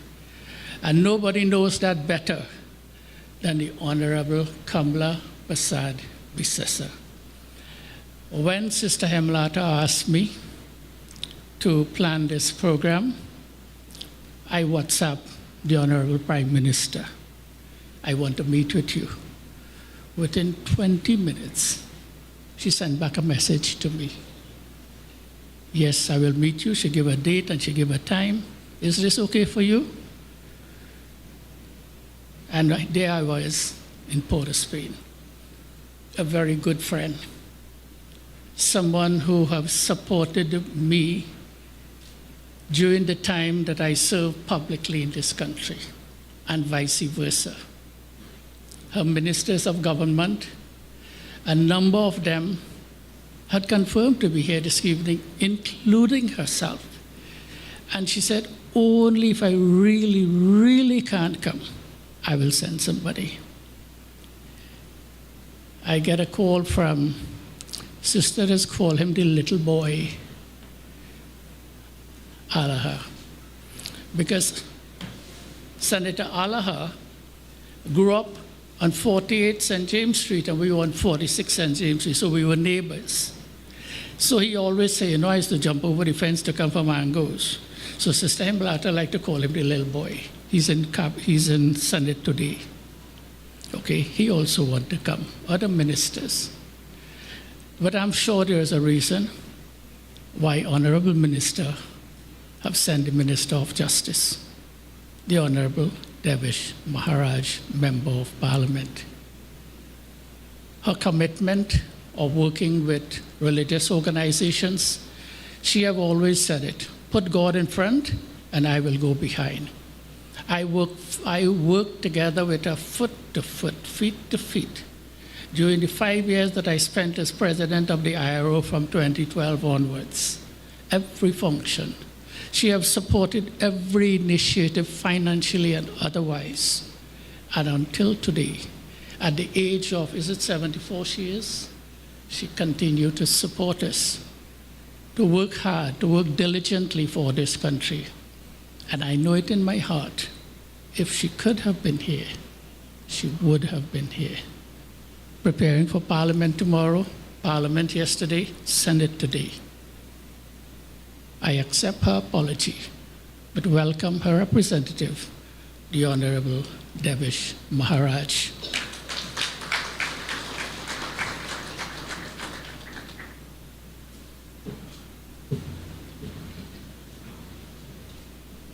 Thank you very much, Brother Harry, for your kind words. Former First Lady, Mrs. Zaleha Hassan Ali. High Commissioner, my good friend, my cabinet colleague, Minister Michael Dowlat, executives of the Brahma Kumaris, Sister Hemlata, Sister Jayanti, Brother Harry, and the rest of you. Former MPs, my good friend Chandrish, I signed his nomination form in 1991 when he first went up for elections. I hope that doesn't reveal my age. My other very good friend, Prakash Ramada, powerful attorney at law, advocate. Ken Butcher, who I didn't know personally, but I have come to know, his lovely wife. Thank you for being here. I wish to thank you when I bring greetings on your 50th anniversary for being here in Trinidad and Tobago. You have given us hope, you have given us help, you have given us direction. You have provided a very safe place and techniques for us in this very stressful environment. I see 1976 was the date when you were first here, and 1976 was the date I started my secondary school education a little higher up the road at Presentation College. So thank you for welcoming me back home. I consider myself a South boy. Born in Cedros, grew up in San Fernando, living north, no member of parliament for St. Joseph Aranguez. I'm really all over the country. I'm like a rolling stone. So thank you for being here, Sister Kemlata. Thank you for your organization. And the Prime Minister sends her best regards, wishes you all the best, and to let you know that she continues to support, and any assistance that is required, she stands ready, willing, and available. Brothers and sisters, the invite that was sent to the Honorable Prime Minister asked her to bring greetings, which I have done, and to share some thoughts on how religion and politics can work hand in hand, yet maintaining its own identity and values towards nation building. Do I need to repeat that? It was a very strong assignment she gave me, so I'll just repeat it. How religion and politics can work hand in hand, yet maintaining its own identity and values towards nation building. it is remiss of me not to have mentioned my dear friend Swami. Swami, I apologize for not mentioning you earlier, but now seeing you as you bent your head. And sister, what is nation building? In Trinidad and Tobago, we ask ourselves, what is nation building? What is an important component of nation building? An important component of it, of course, is our national identity. I ask any one of you here in this room to identify what is our national identity of Trinidad and Tobago. If there's one thing that will jump out at us, is our rich multiculturalism. That is what we are based on. When Columbus came here in 1498, he met indigenous people. The Spanish came, the British came, the French Creoles came, the Africans came, the Indians came, the Chinese came, the Portuguese came, the Arabs came, all in this small place. And we mix up. Ken, you're laughing. Sister Jayanti, we are all here. We have so many influences in Trinidad and Tobago, which is our national identity. Our rich multiculturalism in Trinidad and Tobago. And where is that reflected? It's reflected in how we celebrate. It's reflected in our food. I remember many, many years ago when I was much younger, we had a very prominent public intellectual by the name of Lloyd Best. And I always remember Lloyd Best says, if you want to know where they're selling the best roti in Port of Spain, ask an African. You won't ask an Indian where to find the best roti. You would ask an African where to find the best roti in Port of Spain. And he said it as an example of how intertwined our cultures are. And and each group brings so much to the table. There's not just one thing we bring to the table. We bring so many different influences to the table. The best expression of it is in our carnival, our culture. We have produced the only musical instrument in the 20th century, the steel pan. All our music, we have fusion, we have anything. So when we talk about can religion and politics work hand in hand to build our nationhood, the answer has to be yes. If our politics does not focus, does not develop unity, because that has to be the basis of the nationhood when you have all these different influences. If our politics does not foster unity, then we're not building a nation. And when you have all these different groups in the society all wanting something and all fighting in the same space to assert themselves, you inevitably will come across tensions. You will have tensions. How you resolve the tensions is the gift of the good politician, like Chandrish was, or Prak was. They represented unity. Our current Prime Minister is an example of that. Look at our frontline cabinet. It's all mixed. You all come from different places, different interests. We are putting our best foot together, to achieve the unity, to foster this unity and this nationhood.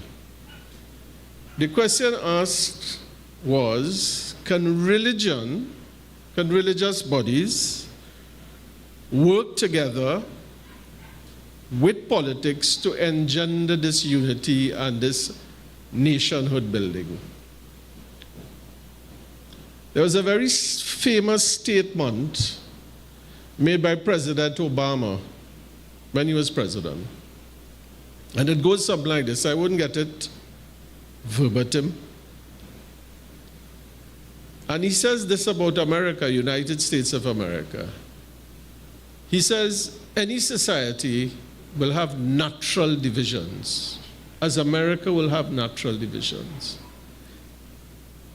A true politician will not seek to engender those divisions, but will seek to build bridges. So I'll just repeat that. We can either, through the politics, divide the society, or we can build bridges. Can religion do the same? Can religion foster unity, or can religion, or will we use religion to divide the society? When we live in this small space, we have about 5,100 and something square kilometers. Prime Minister reminded us the other day at the Parliament. This small little space, do we want division? Do we want unity? And what are the ways, some of the ways that religion can assist us as politicians to engender nation building and neighborhood? The first one, of course, is education. Michael Dowlatt was principal of Naparima College, and Naparima College was the first on the map in Trinidad and Tobago for many years to help solve crime. Last year, the Deputy Commissioner of Police, Mr. Junior Benjamin, when he was addressing a grouping, he made a very telling statement from where he stood and when he was viewing crime statistics. He said that the criminal gang has supplanted family and church to become the center point of young persons in this country. So that a young person who has fallen off the wagon, who did not do too well in school, who does not have a job, instead of the family supporting him, instead of the church, they're going to the church and the church providing some direction and succor for that young person. That person is now going to the gangs. We have so many gangs in this country, it is unbelievable. You cannot have a nation, you can't have a sovereign nation, you can't talk about nationhood when your country is overrun with criminality. How can religion come and help us? I can tell you what we are doing from a political standpoint. We are passing legislation. We are strengthening our police service. We are strengthening our protective services. You know what is the latest statistic from the prison? 58% of people in prison are recidivists, which means they've committed crime before. Think about it. 58% of our young people in this country are ending up behind bars, repeat offenders. Can religion help us? Sister Kamlata, can you help us? I know, where's Sister K? Yes. I made a plea with them some time ago when we were at the Mahatma Gandhi Institute to come forward with some ideas. I know, Sister K, I don't know if you're back into the prison. We have groups going into the prisons, right? They're going to try to talk to these people, but it has limited impact. Does anyone here have any ideas how we can help? Can religion help us? It is very important. If we do not solve that problem, we are in a lot of problems. We have started something called, under the direction of the Prime Minister, something called the Dissuasion Commission, which is if you have been charged for minor drug offenses, instead of putting you through the whole route of a criminal justice trial system, we are trying to shift you away towards a rehabilitation program, so that the young people will not have to face, they may make a little mistake, they catch you with a two-piece or three, what is called it, Prac? You represent these people all the time. Two-piece, three-piece. I ain't saying practice deal with it, eh? We all know Prac is a very powerful advocate, for young people and for people with injustice. But we take them and we say, all right, we're not going to put you through the criminal justice system. We're going to just put you under some sort of treatment, some sort of rehabilitative treatment, where hopefully you can catch yourself and say as a young person, listen, I made a little error here, so I would change.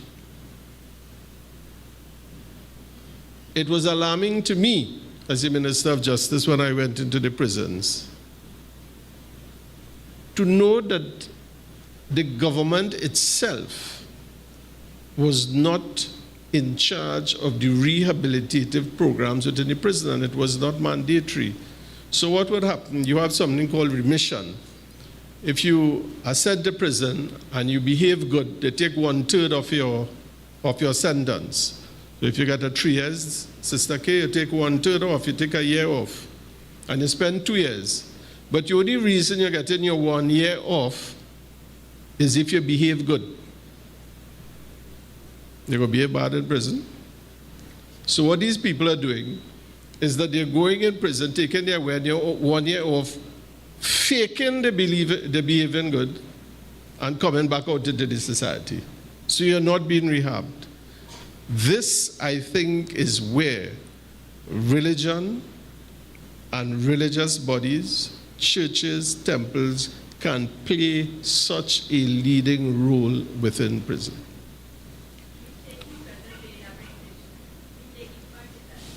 You're taking part in it? We have a little conversation going here. So we'll convene a huge meeting inviting all interested parties so that there are many churches and so on want to do the same thing. But we don't want people repeating themselves. So it might be better if everybody can get together and say, listen, you can take that aspect of it, you can take that aspect, and you can take that aspect of it. So the answer to the question posed to us, whether religion and politics can work together hand in hand to build a nation, my answer to that is yes. The politicians and the politics can influence because we are in charge of resources, we are in charge of manpower, you're in charge of direction, we're in charge of policy. In a particular instance like that, we can direct religious bodies to come and assist us, assist yourselves, assist the nation to help in this aspect of it. Apart from education, crime, and there are so many other initiatives that we can take. I think I'm getting a signal that I may have trespassed beyond my time. Once again, thank you for the opportunity.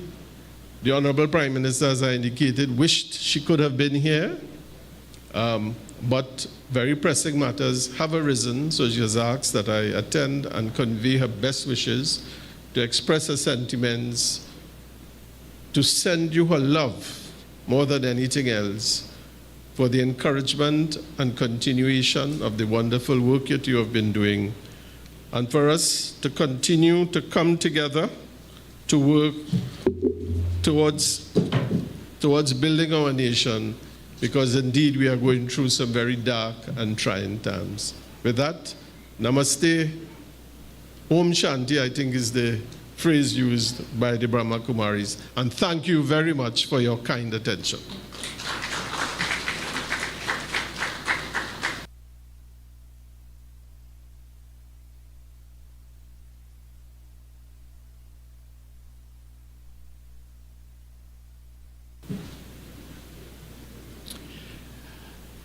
I have one announcement to make, and that is those of you who have parked your car at Stackhouse Car Park, they have informed me they normally close at 8. They are closing at 8:30 to accommodate us. I suggest those persons who are parked at Stackhouse Car Park, you drive up in the yard. We will be a little cluster, but we all will get out after dinner. All right, so those whose cars are parked at Stackhouse Car Park, they have accommodated until 8:30 rather than 8. So kindly cooperate with them as well. and I'm sure you will find a park within the compound. The moment that I think most of you have come here this evening for has arrived. Not much more waiting. I first met Sister Jayanti in 1979 in the UK. And she have not changed much, even in size, like Sister Hemlata have done. I remember when I saw her in the UK, she was still very small and driving. Was it the Honda car you had? Yeah. I remember those days, being in London. It was very, very cold, January. Lots of wonderful experiences with Daddy Janki. Daddy Janki, in particular, have advised me, you want spiritual sustenance? You listen to me. I never let go of her hand. Never. Few days before her departure, my picture with her. I think the last person from Trinidad who have seen Daddy Prakash Mani alive, Brother Ramesh alive, Brother Brij Mohan alive, and I took a picture with Daddy Ratan Mohini before leaving, before she have passed. All the senior people in this organization, with the exception of the founding father, Brahma Baba, have come to this island. A very, very blessed island indeed, for the amount of spiritual, truly divine jewels, brothers and sisters who have touched foot on this land. I am very thankful. One announcement. In this gathering, apart from those who are from Trinidad, we have quite a number of visitors from throughout the Caribbean, Canada, the US. Sister Jayanti is now going to speak to us. I don't want to say address. She knows what she's going to do for us. Her words as inspiring as usual. After she's through speaking, you are invited to have dinner. And as I promised you, I'm going to prepare dinner for you. It was done. So I want order. After Sister Jayanti's speaking, we are going to guide you. Sister Jayanti is going to meet every single one of you personally, provided you don't stand and wait for a conversation. Otherwise, we wouldn't finish tonight, right? So after she's through speaking, maybe also do a little meditation with us so each one of us will truly feel that enlightenment. Then we'll have two chairs to the front where Sister Hemlata and Sister Jayanti will come to on the front. I will guide you how we are going to move table by table. You will come, receive the tradition of sweets from the Brahma Kumaris, blessings, and there is a souvenir, a special 50th anniversary souvenir for every household. May not be for everyone in the household, but I believe me, you will like it. So one for every household you will receive from Didi Jayanti. Then we'll go and have dinner, and you will come back and enjoy the rest of the evening. Okay? I will guide you. I now take this opportunity to welcome, not for the last time. She came here first time, the first one to touch foot here. She is here after 50 years. Of course, she came many times between. And she's here with us, and I don't think it's going to be the last time, right? So let us put our hands together, please, for Didi Jayanti.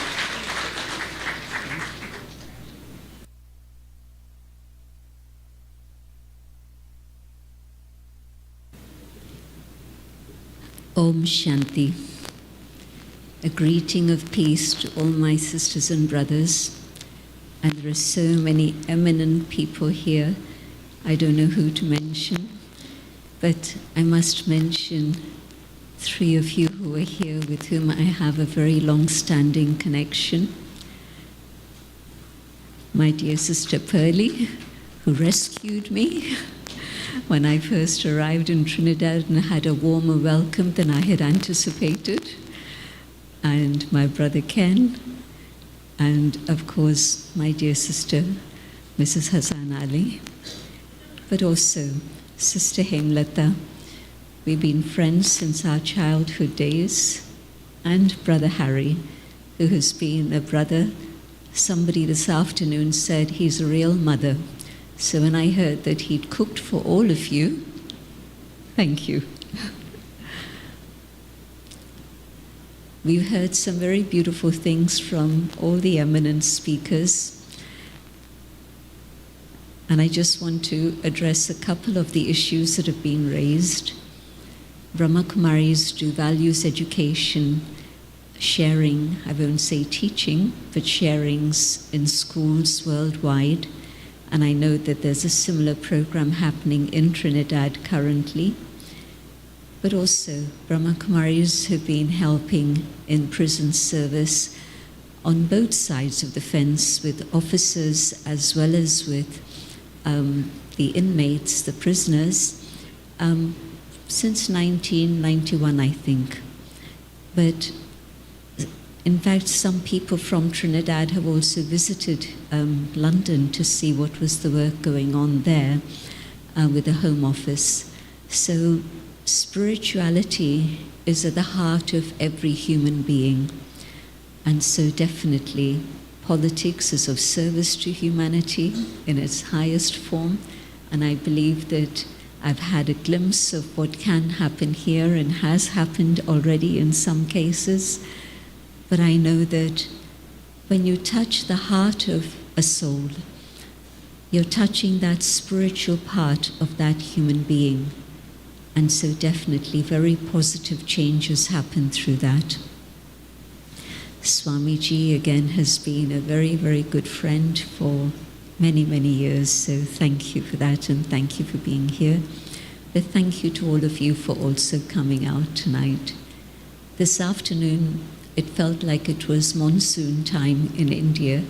The rain was so heavy, I thought, I wonder how many people will be able to make it. So it's lovely that you braved the weather, and I think, I don't know what time the rain stopped, but as we were coming, there was no rain, so it's good that we were all able to come. What I want to talk about is actually something a little bit different to the things that have been shared already. The theme that the Brahma Kumaris have for this celebration is one light, one destiny. And I believe that that can definitely help in politics also. The one light, people from all traditions over the ages have remembered the Supreme, the Divine, Paramatma, Jehovah, Allah, by whatever name it is we use. But they've remembered the being who is the one as light. Whatever human form we've had revered saints, we've had prophets, we've had messengers, and each one of them have brought many, many good things to humanity and have sustained the human tree. But everyone has pointed us in that one direction, to the light. And that image of light is so very useful, especially at this time. You don't fight the darkness. If you fight it, you'll just get exhausted. But what you can do is just bring in the light. And the light automatically does its work. The light will chase away the darkness. And if it's one little light in a room of darkness, even that one little light is able to share illumination. And when many little lights come together, then the illumination is able to reach out to the whole wide world. I believe that Trinidad and Tobago have a very special role to play. And so the role that my brother Ken played in convincing all the different levels of bureaucracy and politics. Do you know that that project reached 128 countries? Brahma Kumaris just existed in about 60 countries worldwide at that time, but the project reached 128. And that was at that time when we were summarizing all the information that had come from all these different countries. It took us 6 months, over a period of 6 months, all of us in Abu, and there was a gathering of about 40 of us from across the world so that we could explore everything that had come in and be able to recognize the nuances of translation and capture the essence. I'm mentioning this particular project because it has relevance today also. But 128 countries represented every country that had a population of over 1 million at that time. This is in 1990. And today, of course, the world map is different, and one country that I know pretty well has split into 5. Can you imagine one country being split into 5? But it's a story of history. But the important thing about this project, we asked people across the world, what is it that you would like to see in a better world? Second question, how do you see relationships in that better world? Third question, how do you see yourself in that better world? We thought we'd get contributions that would tell us about amazing inventions and creations that can create a better world. That didn't happen. But what we did get was something more fundamental. Putting everything together, you can put it across in one word, just one word, and that is values. For a better world, we need values. For better relationships, we need values. For a better self, we need values. And that holds true today as it did in 1990. All of this has been published in a book, Visions of a Better World. So today we're talking about one light, one destiny. What happens when we connect with that one light is that the values that are inherent in every human being are once again awakened. One of the factors of today's world that's taken us very far away from the divine, and I believe is also one of the main causes of so much that needs to be sorted out and put right. When we lose touch with the divine, we lose touch with ourselves, we lose touch with the inherent goodness that exists in every human soul. And when we connect with ourselves and connect with our divine, then that awakens those values within the soul, and we're able to express them in our lives and use those values to create the sort of world that we want. But it starts here. It starts with the self. When I go deep within myself and come back to the awareness of the spiritual identity, the authentic identity of the self, whatever identity I see externally is whatever it is. The name, the form, the family, the position, the profession, the possessions I have, the property I have, all of these things determine the vision we have of that individual, and we put that individual in a box accordingly. But of course, I'm not actually connecting with the authentic self. And when I connect with myself, the inner being, the being of light that I am, our little friend next door is seeing many people come and go, and so is getting quite excited. And so some of you may have been hearing the little one that next door, but I think that's what it is. So you can send good vibrations. and they work. They calm the other. Have to keep sending more good vibrations. So what I need to do is kindle that light within through my own desire for truth, my own search for truth and reality. And when I make that connection, then I'm able to receive the frequency.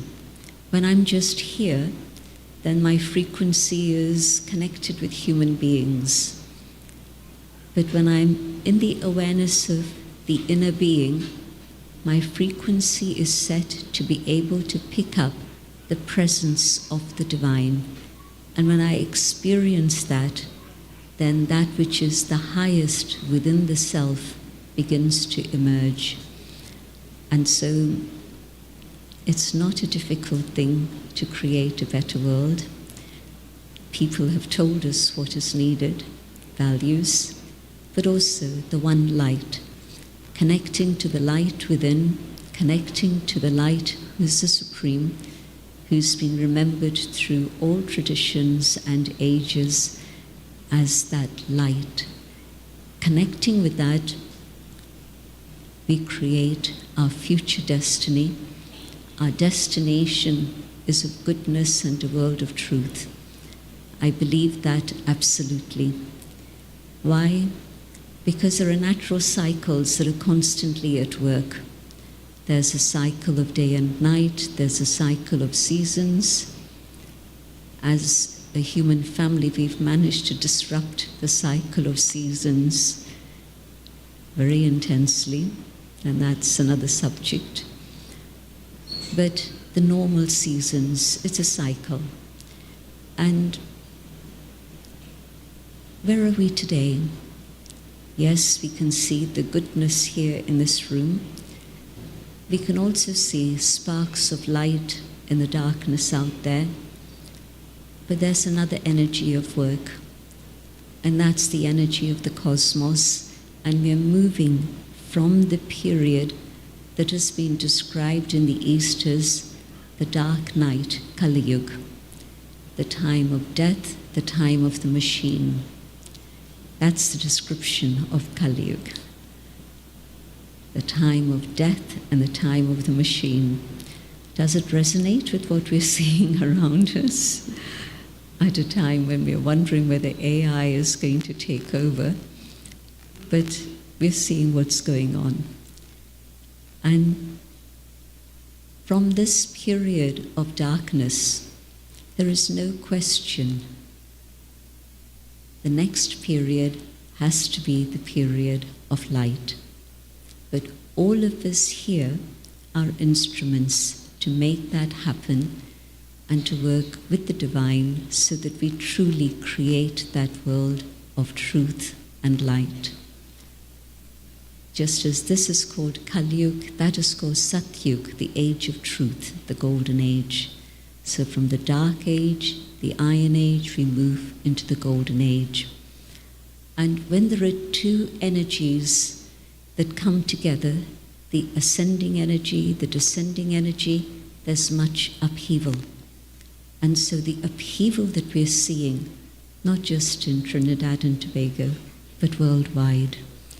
It is a worldwide story. But from that period of darkness, we are moving, it's a time of transition. We are moving into the world of light. And each one of us is an instrument to be able to help in that transition. Some years ago, I heard something that on the external level gives us all a lot of hope. On the spiritual level, it's understood. Even one soul with the light lit can do wonders. But what they did in this summer school, and I won't go into the detail, but they discovered that every individual has an impact on 125 others, minimum. And the people who are here in this room not only influence 125 others, all of you influence multi-thousands of others. So I know that whatever role Trinidad has played in the past, I know that for the future,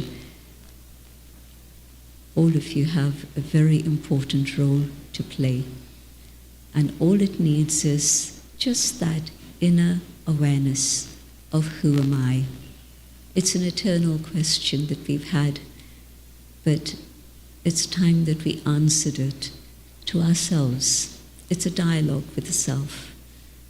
Each morning to be able to remind myself, who am I? I am not just my career, I'm not just my work, I'm not even just the relationships with the family, but I am that being of light. There's a lovely word that we use in India. It's called Swadharam, the original religion of the self. And it helps us come together as one. So the one light and the awareness of the one, and we realize that our own original state of being is peace. Swadharam Shanti. Just imagine if I were to experience, not just believe it, but experience that my true religion is that of peace and love and truth, the original qualities of the goodness of every human being. Remember, we were told that we were created in the image of the divine. It's true. That is our original nature. And so today, when I remember that original state of being, then yes, I begin to follow that through from the morning.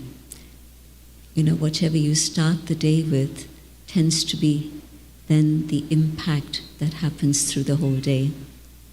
They say that whosever face you see in the morning is going to influence you through the day. I believe that's true.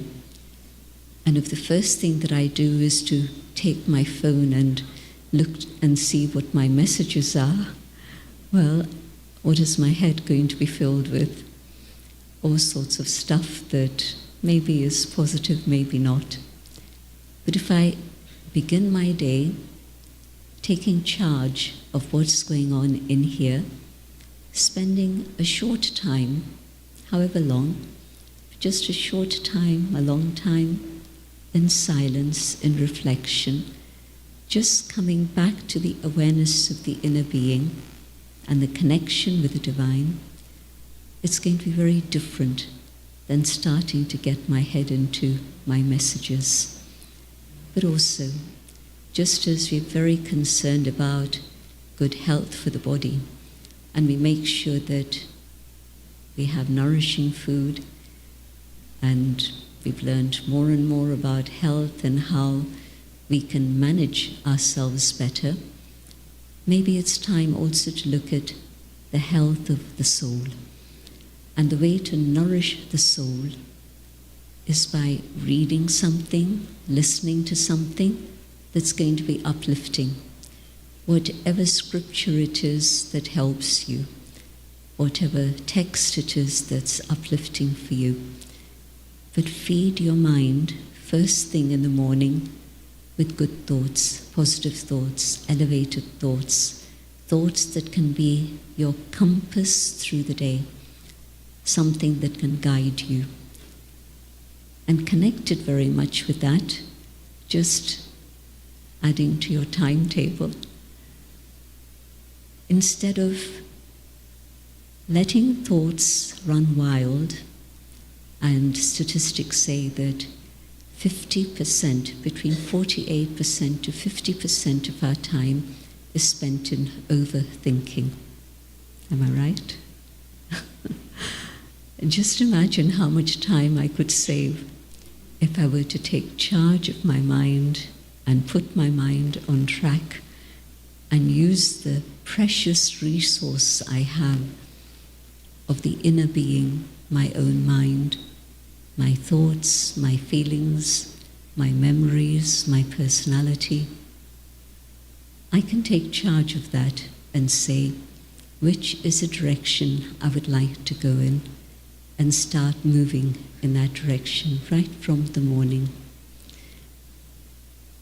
We react so fast because we appreciate speed. Everything in today's world is about speed. But they say, count 10 before you speak. And Dadi Janki, some of you met her, I believe. She passed away age 104 a few years ago, and my good fortune was to live with her for 40 years together. So many lessons learned along that time. But she used to say, don't just think before you speak and listen and do whatever you do. That's all true. Think before you do all of those things. But she'd say, think before you think. You know what is going to take your mind off on a negative track and a spiral that brings you down. You also know what can lift you up. And so think before you let the train move off in a downward spiral. But the way to do this is the morning preparation, and then through the day, just when you take a sip of water, you're hydrating the body, just remind yourself who you are and what you should be doing. And that will also help. However many times you take some water, anything else, but just take that moment to remind yourself. And at the end of the day, an audit. Could I have done something differently?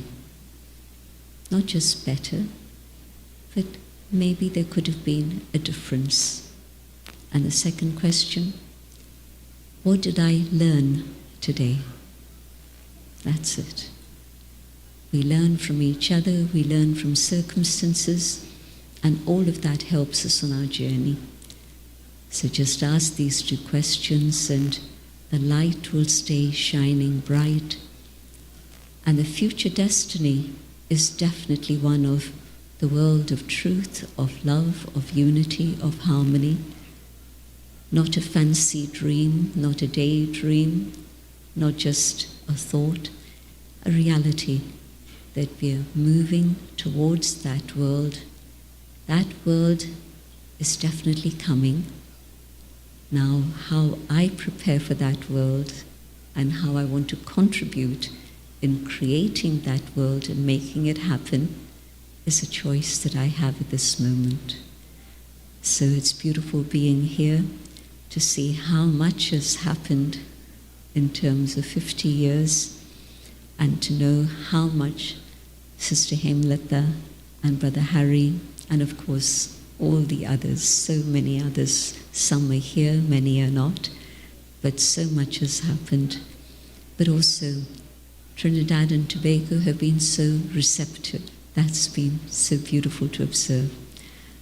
Government has been receptive, religious leaders have been receptive, people have been receptive, so thank you all.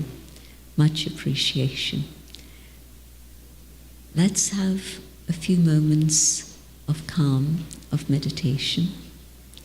I'll speak my own thoughts as I share my thoughts. I invite you to follow those ideas.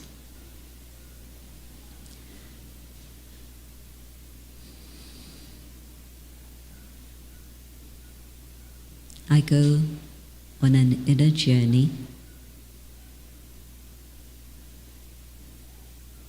I watch my thoughts. Simply watching my thoughts slows down the speed. I select one thought.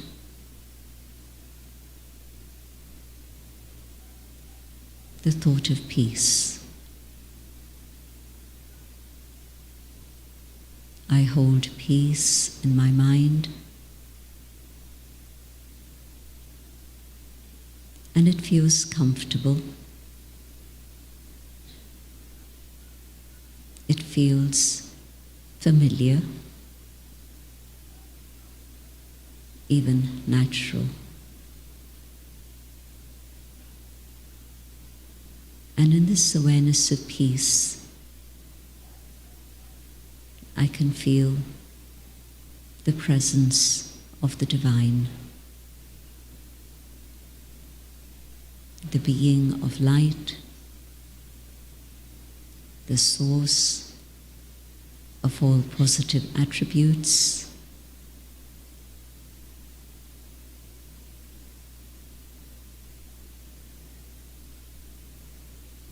and peace from the ocean of peace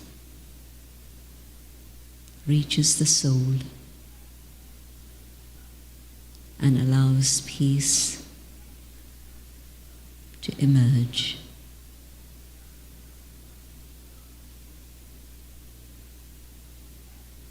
And the power of peace multiplies through this gathering, and peace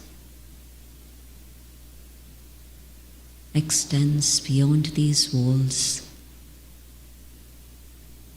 not just to these islands, but further to the global family. And the power of peace brings calm.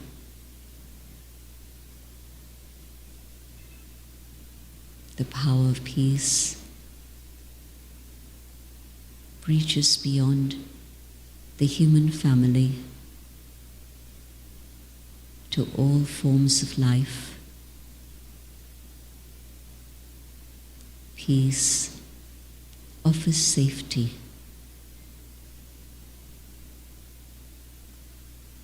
Peace reaches out to the plant kingdom, and the power of peace heals, rejuvenates, so that nature is able to come back to balance and harmony once again. Peace encircles the globe.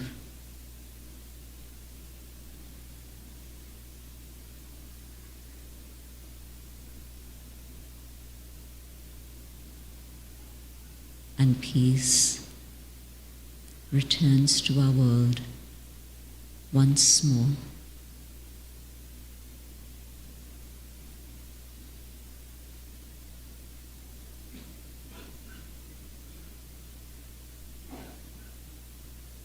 I hold peace in my mind.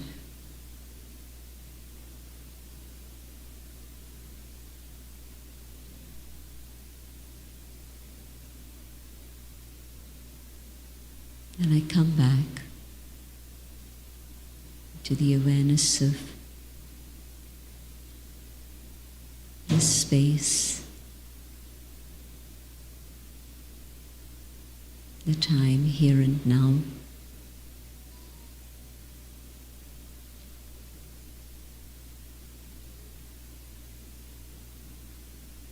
But I hold peace with me. And I carry that with myself so that it informs all that I do.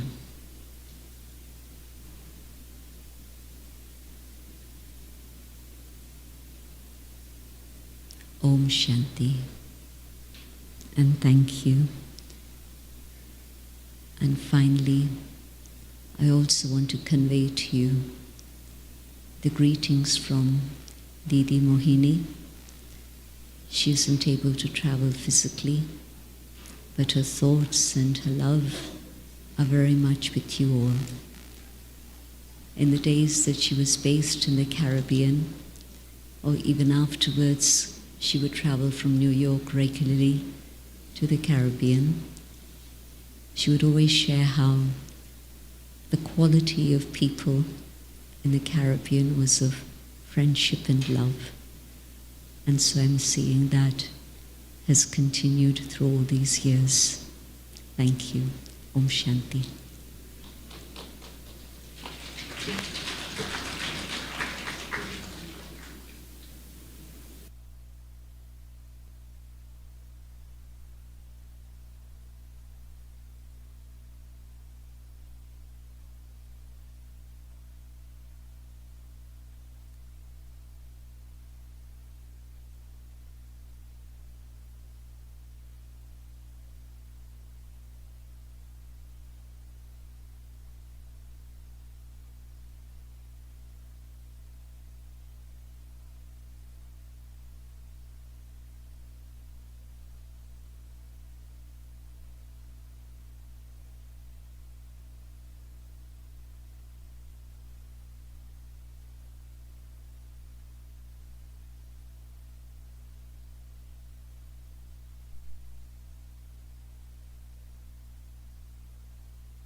First, I would like to say a very special thanks to all of you who have come here this evening to make this program the success it has been.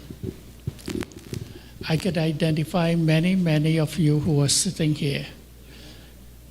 I want to identify Dr. West, my good friend who served on the medical board together.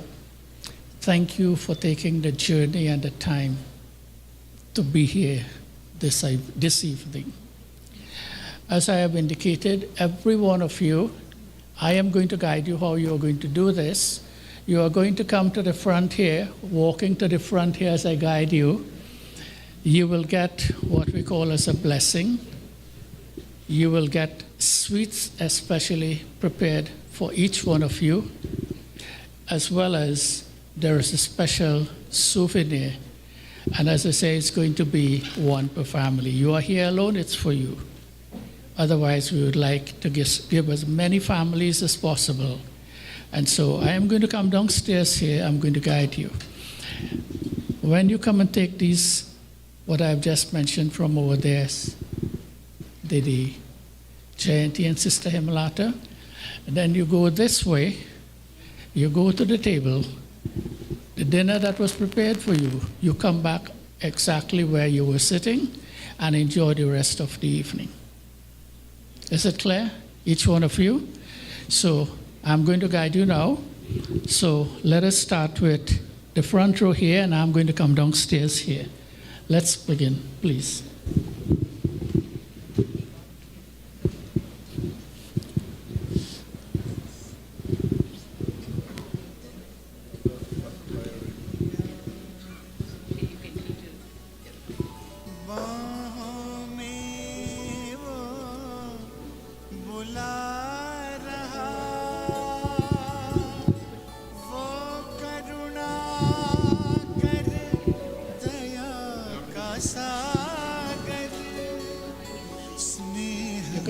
For the table and let's go now. Come, next row, please. Let them move first. Next row, please.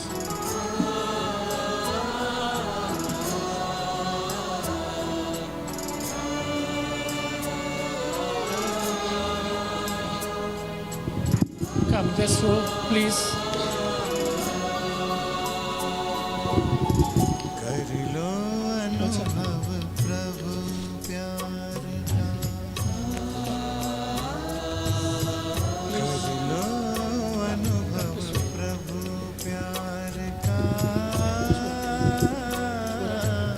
Dinner. And you're coming back right here.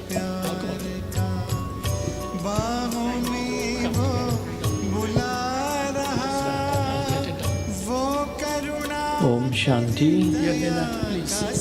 With the driver of PDG 4942, would you please attend to your vehicle? It's blocking someone. PDG 4942. Thank you.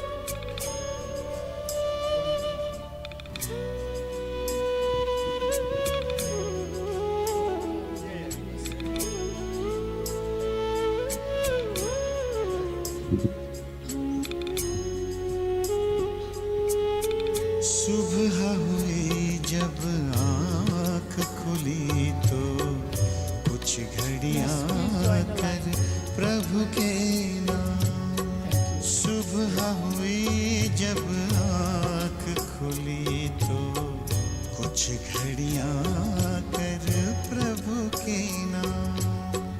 प्रभु की रण को हृदय में भर लो, कर लो आनंद दिव्य लला।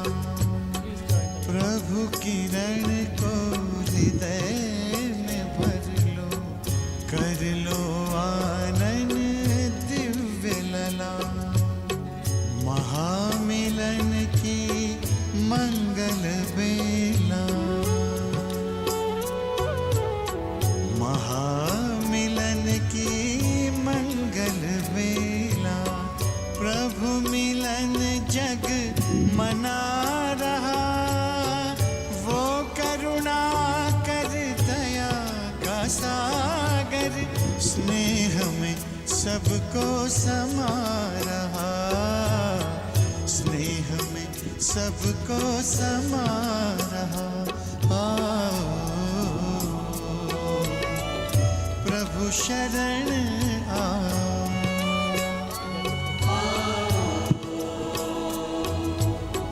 प्रभु शरण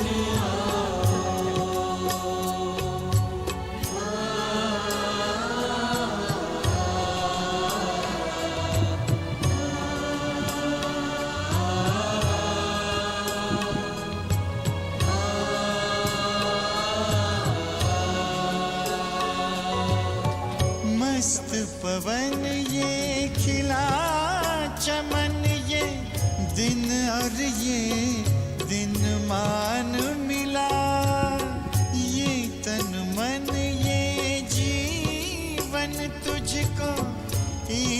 का वरदान मिला, ईश्वर का वरदान मिला।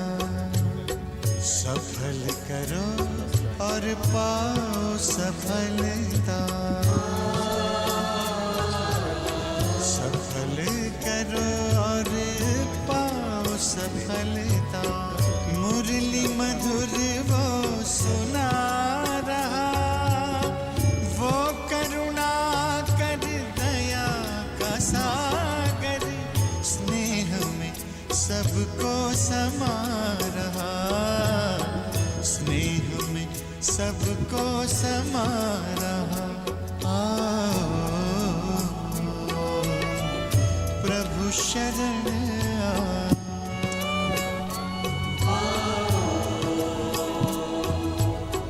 प्रभु शरण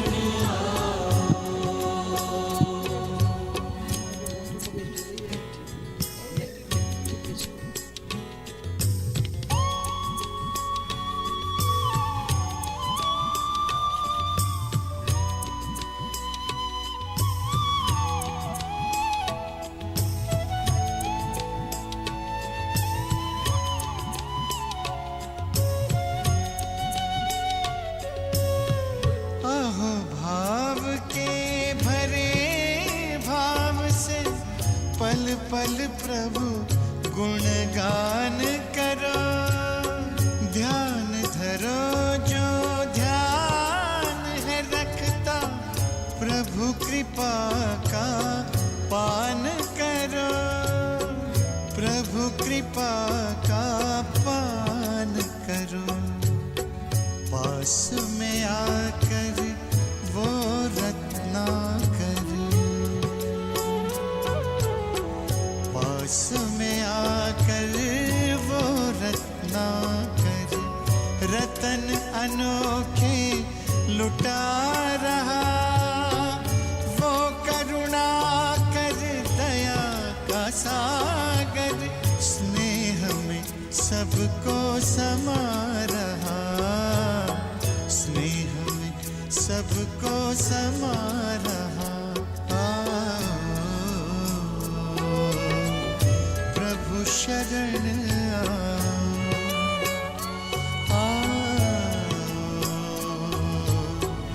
प्रभु शरण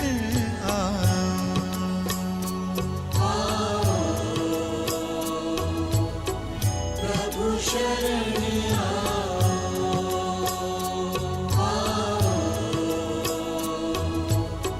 प्रभु शरण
खुशियाँ मिली है,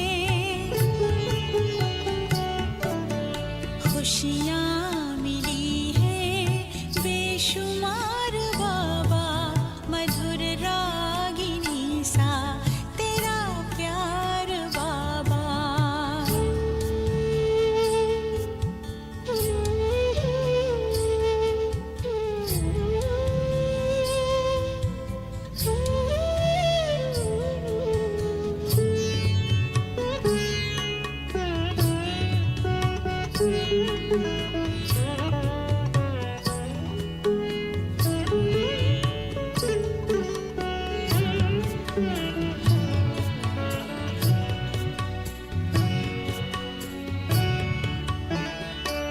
जिंदगी सोने जैसी खरी हो गई, कैसी हम पे ये जादूगरी हो गई।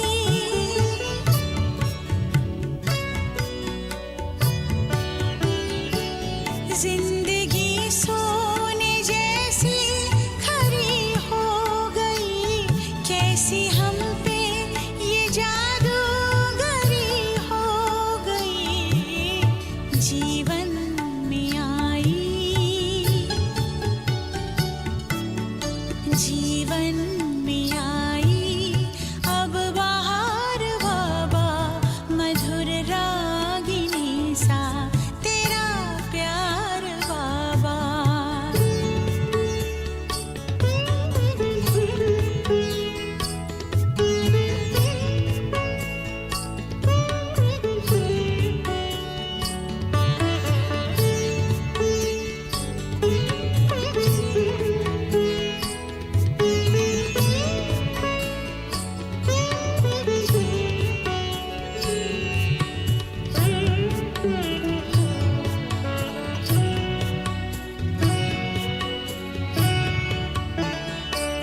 ज्ञान की पाई अनमोल हमने निधि, योग की तुमसे सीखी अनोखी विधि।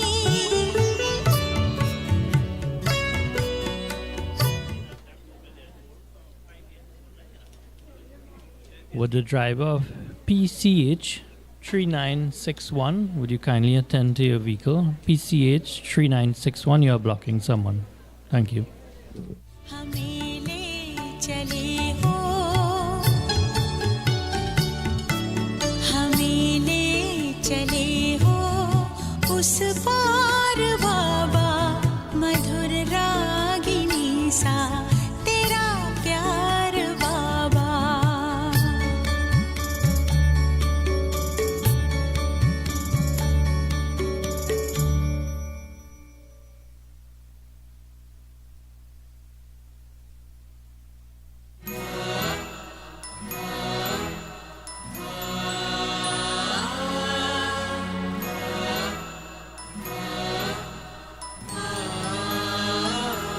तपते मन को मेरी आत्म तृप्ति मिली, बुझ रहे दीप को जैसे दीप्ति मिली। तपते मन को मेरी आत्म तृप्ति मिली, बुझ रहे दीप को जैसे दीप्ति मिली। जब पड़ी आपकी दृष्टि हम पर प्रभु,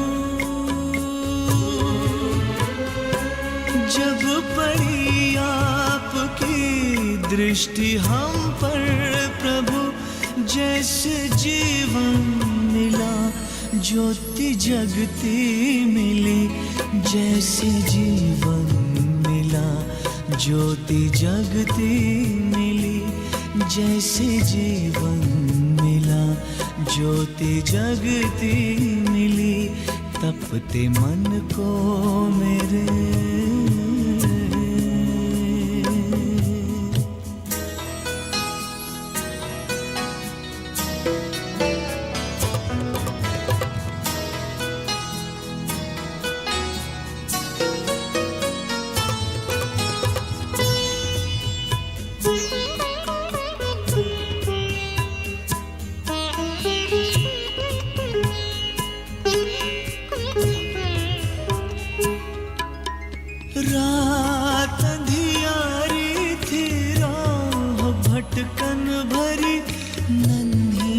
सी नाव थी वो भी टूटी हुई। पार करना गम को सुगम था नहीं, पतवार मेरी मुझसे छूटी हुई। पार सागर हुए, पार सागर हुए, पार सागर हुए, पार सागर हुए। ऐसी शक्ति मिली बुझ रहे दीप को, जैसे दीप्ति मिली तपते मन को मेरे।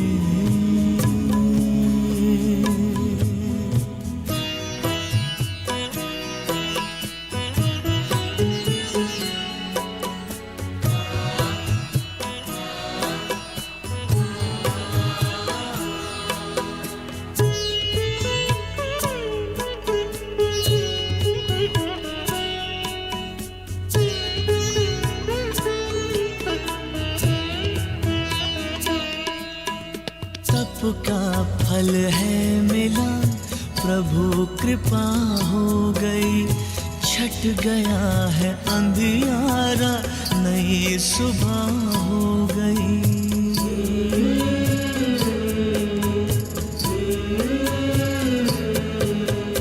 जन्मों के पुण्य मेरे आज उदय हो गए। जीवन की हर डगर उजियारी हो गई।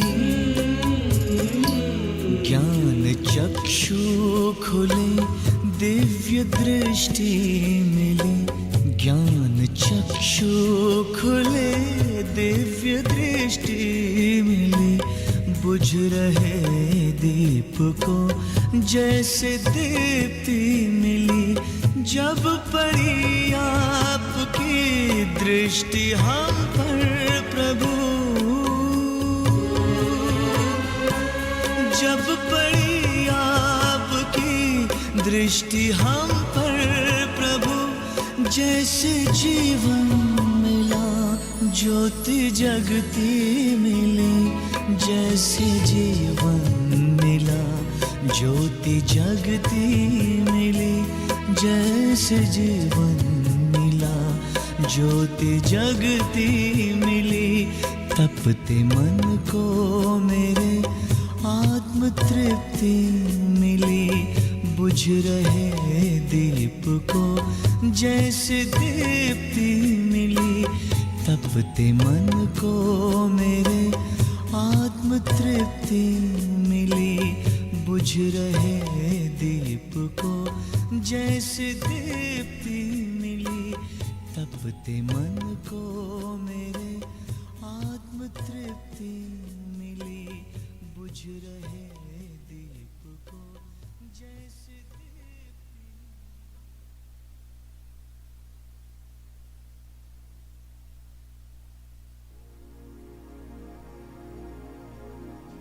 खुशियों से भर दे जिंदगी हमारी,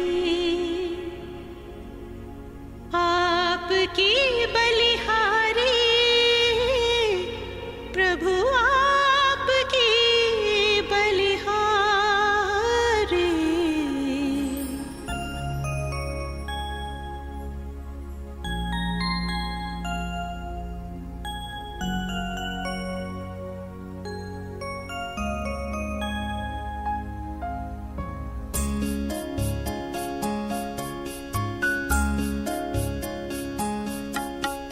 खुशियों से भर दे जिंदगी हमारी, खुशियों से भर दे जिंदगी हमारी। आपकी बलिहारी प्रभु, आपकी बलिहारी। आश पूरी कर दे आपने हमारी, आश खुशबू